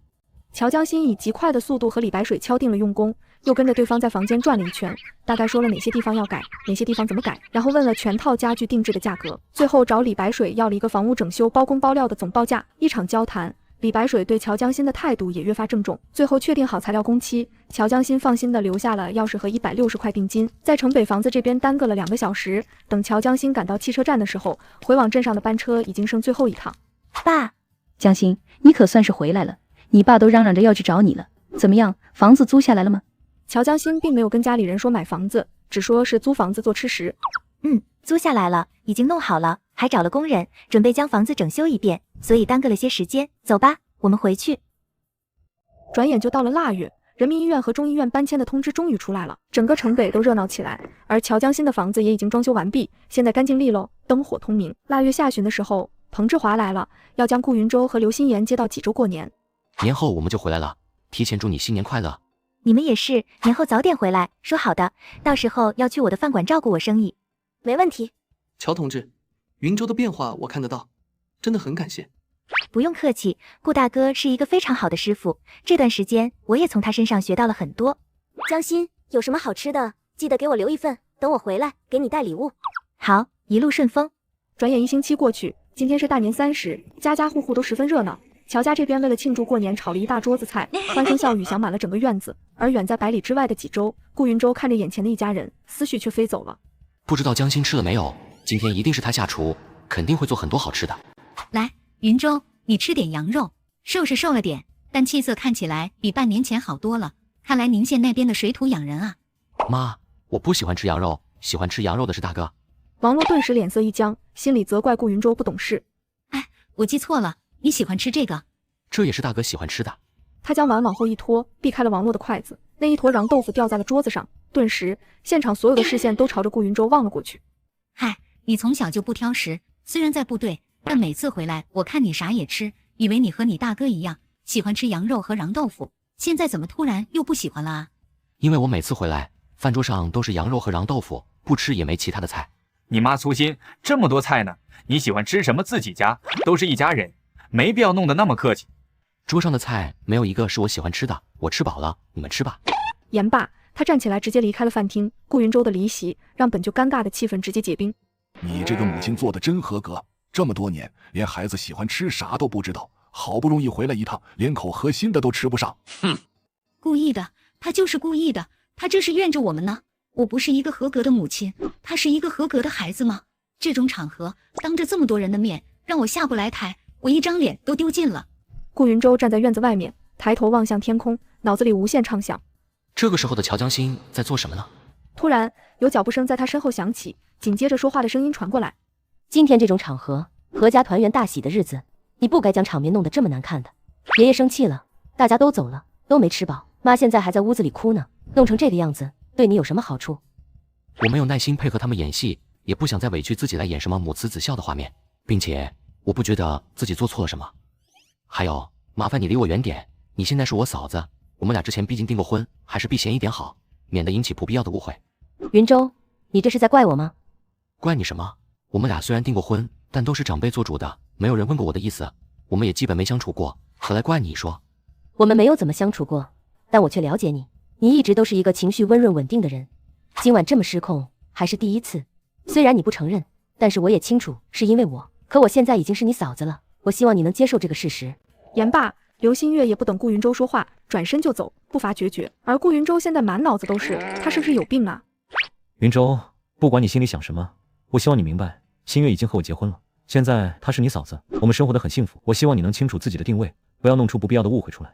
顾云海将话说完，也不等顾云舟回应，加快脚步追刘新月去了。不是，你们都他妈有病吧？本就不舒坦的心情越发的沉闷。就在这时，脑海中突然浮现一段话：谁让咱不开心，咱也不让他好过，大家就都别开心，把全家折磨疯，让自己身体被爆。想到这，顾云舟大步朝着屋里走去。刘新月，我当着我哥和全家的面跟你说清楚，你最好离我远点。你知道跟你退婚我有多高兴吗？我不知道你哪里来的自信，都有妇之夫了，还以为我会惦记你。你以为你是潘金莲呢？想学人家那手段，你也得有人家那容貌呀。你知道当初家里为什么瞒着我给你订婚吗？因为大家都知道，要是直接跟我说，我指定不会同意。顾云海，我当着你的面跟你媳妇说清楚了，我的定位明明白白，你也看好你的媳妇，不要结婚了还想来勾搭我。还有，谢谢你将这个女人弄走了，要不然我这一辈子要跟她绑在一起，想想就可怕。你们一定要相亲相爱，不要来招惹我，我本来身体就不好，还想多活几年。你闭嘴！云舟，你胡说八道什么呢？那是你大哥大嫂。我知道是我大哥大嫂，正因为是一家人，所以有些话必须要说清楚，要不然大嫂总以为自己仙女下凡，我还对她恋恋不忘的。还有大哥，别动不动就过来威胁我，让我不要纠缠他媳妇。天地良心啊，我已经有喜欢的女孩子了，她比刘新月好看千倍万倍，我根本就瞧不上刘新月。顾云舟，你太过分了！一下子说了这么多话，让顾云舟心口都起伏了，他长呼了一口气。乔同志说的对，现在大家都不高兴，我心里果然舒服多了。我也是怕误会，这不就赶紧跟大哥大嫂解释清楚吗？大哥，为了让你放心，我今晚就会离开济州，离你媳妇远远的，你们一定要天长地久。云舟，你这说的什么话？今儿可是年30。顾云舟出事后，大院的人都说他们夫妻偏心，要是传出去，大年30顾云舟因为要和大嫂避嫌走了，那他们顾家最后一点遮羞布也没了。云海，给云舟道歉。云海，你们是亲兄弟，你弟弟身体不好，你更应该让着弟弟才是。妈，什么叫大哥让着我啊？这件事本来就是大哥两口子做错了，我好好站在楼下，这两口子一个莫名其妙跑过来问我是不是在心里怪他啥乱七八糟的，好像要证明一下我对他余情未了一样，一个在暗中偷窥，好像我要偷他媳妇似的。行了，云舟说的对，这件事本来就是云海夫妻错了，他们给云舟道歉是应该的。王洛没想到顾云舟这么难缠，连忙朝着顾云海使眼色。云舟，对不住了，是大哥不会说话。云舟，嫂子给你道歉，对不起了。顾云舟听完道歉，没有理会大家，扭头进了房。新月，今天这种没有分寸的事情，我希望以后不要再发生了。妈，我知道了。顾云舟走到自己的房间，将东西收拾好，然后提着包从楼上下来。云舟，你干啥去？你不是说乡下水土养我吗？我回乡下去了。云舟，这可不是使性子的时候，阖家团聚的日子，你走了，你让人家怎么看我们？就算云海夫妻有什么做的不到位的地方，他们不是已经跟你道歉了吗？大年30，我想吃一道我喜欢的菜。顾云舟提着包出了门，路人有人问他提着包干啥去，他也一五一十的说了出来。我大嫂怀疑我对她念念不忘，我大哥心里也不舒坦，对我阴阳怪气。这大好的日子，我不想影响家里喜庆的气氛，所以决定回乡下养病去。云州啊，这大晚上的就走了啊？你爸妈呢？他们怎么说？我妈没说啥，她说乡下水土养人。这王洛也糊涂啊，都是他亲生的，手心手背都是肉，就算手背的肉没有手心的厚，那也都是他身上掉下来的一块肉呀。顾云舟没再说话，径直走了。结果还没走到彭志华家里，遇上了刘心言。你怎么在这里坐着？顾大哥，你怎么出来了？我找志华开车送我去高氏村，你去吗？我去。夜晚的风呼呼的刮着，彭志华开着车载着顾云舟和刘心言朝着宁县而去。彭大哥，谢谢你了，这大过年的还麻烦你。跟他客气啥？咱可都是一块长大的兄弟姐妹。刚才在大院人多，我也不好问你，你怎么回事啊？这大过年的就急着要回宁县？这么多年，我累了，不想再陪着他们演戏了。本就不该回来的，要不是怕表舅担心，我直接就留在高氏村过年了。而且刘新月和顾云海的某些行为让我恶心。要我说啊，你也甭伤心，没娶她，没准还是你的福气呢。你这话说的怎么跟刘新月一样啊？我是做了什么出格的举动，或者是说了什么不合时宜的话吗？让你们一个个的都误以为我舍不得刘新月。你不在意，那你之前？我之前是钻死胡同里了。乔同志说的对，所以现在看开了很多。如果我没退下来，我依然做不了我自己。现在对我来说，何尝又不是一件好事？至少我可以做自己了。在高氏村的这段时间，是我这辈子过得最轻松的时光。彭志华的车开到高氏村的时候，已经是半夜接近2点了，整个高氏村都陷入了沉睡。顾云舟下了车，下意识地扭头朝着乔家方向看去。大年初一早上，乔江心是被鞭炮声吵醒的，他揉着眼朝着外面走去，刚出门便看到一个熟悉的身影。乔同志，新年好啊！顾大哥，你们不是回济州过年了吗？在家过得不开心，所以回来了，给你新年红包。谢谢顾大哥。看到乔江心的笑容，顾云舟的嘴角勾了勾。还有这个是我送你的新年礼物。这个我就不要了。你不喜欢吗？这个手表我挑了很久的。不是，东西很好，但这太贵重了。这是我的一份心意，跟贵重无关。我能有今天，是因为你的开导，要不我现在还在钻牛角尖呢。而且我有钱，我现在虽然在养病，但我每个月津贴工资啥的都准时发。说完这些话的顾云舟很想为自己勇敢一把。乔同志，我喜欢你。顾云舟突如其来的告白把乔江心吓一跳，一时之间气氛有点尴尬，不知道该说什么。正在这时，远处传来了刘心言的喊声：“江心，江心。”乔同志，你今天考虑一下，晚上给我答复好吗？顾云舟说完没几秒，刘心言和彭志华过来了。江心，新年好啊！哟，你俩说什么悄悄话呢？心言姐，新年好，你也回来了。我回来你不开心吗？走了1星期，我想你想的不行。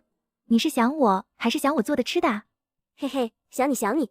照面还没1分钟，两人放起了鞭炮，银铃般的欢笑声夹杂着时不时传来的鞭炮声，很是热闹。不怪你和心言大年30都想回来。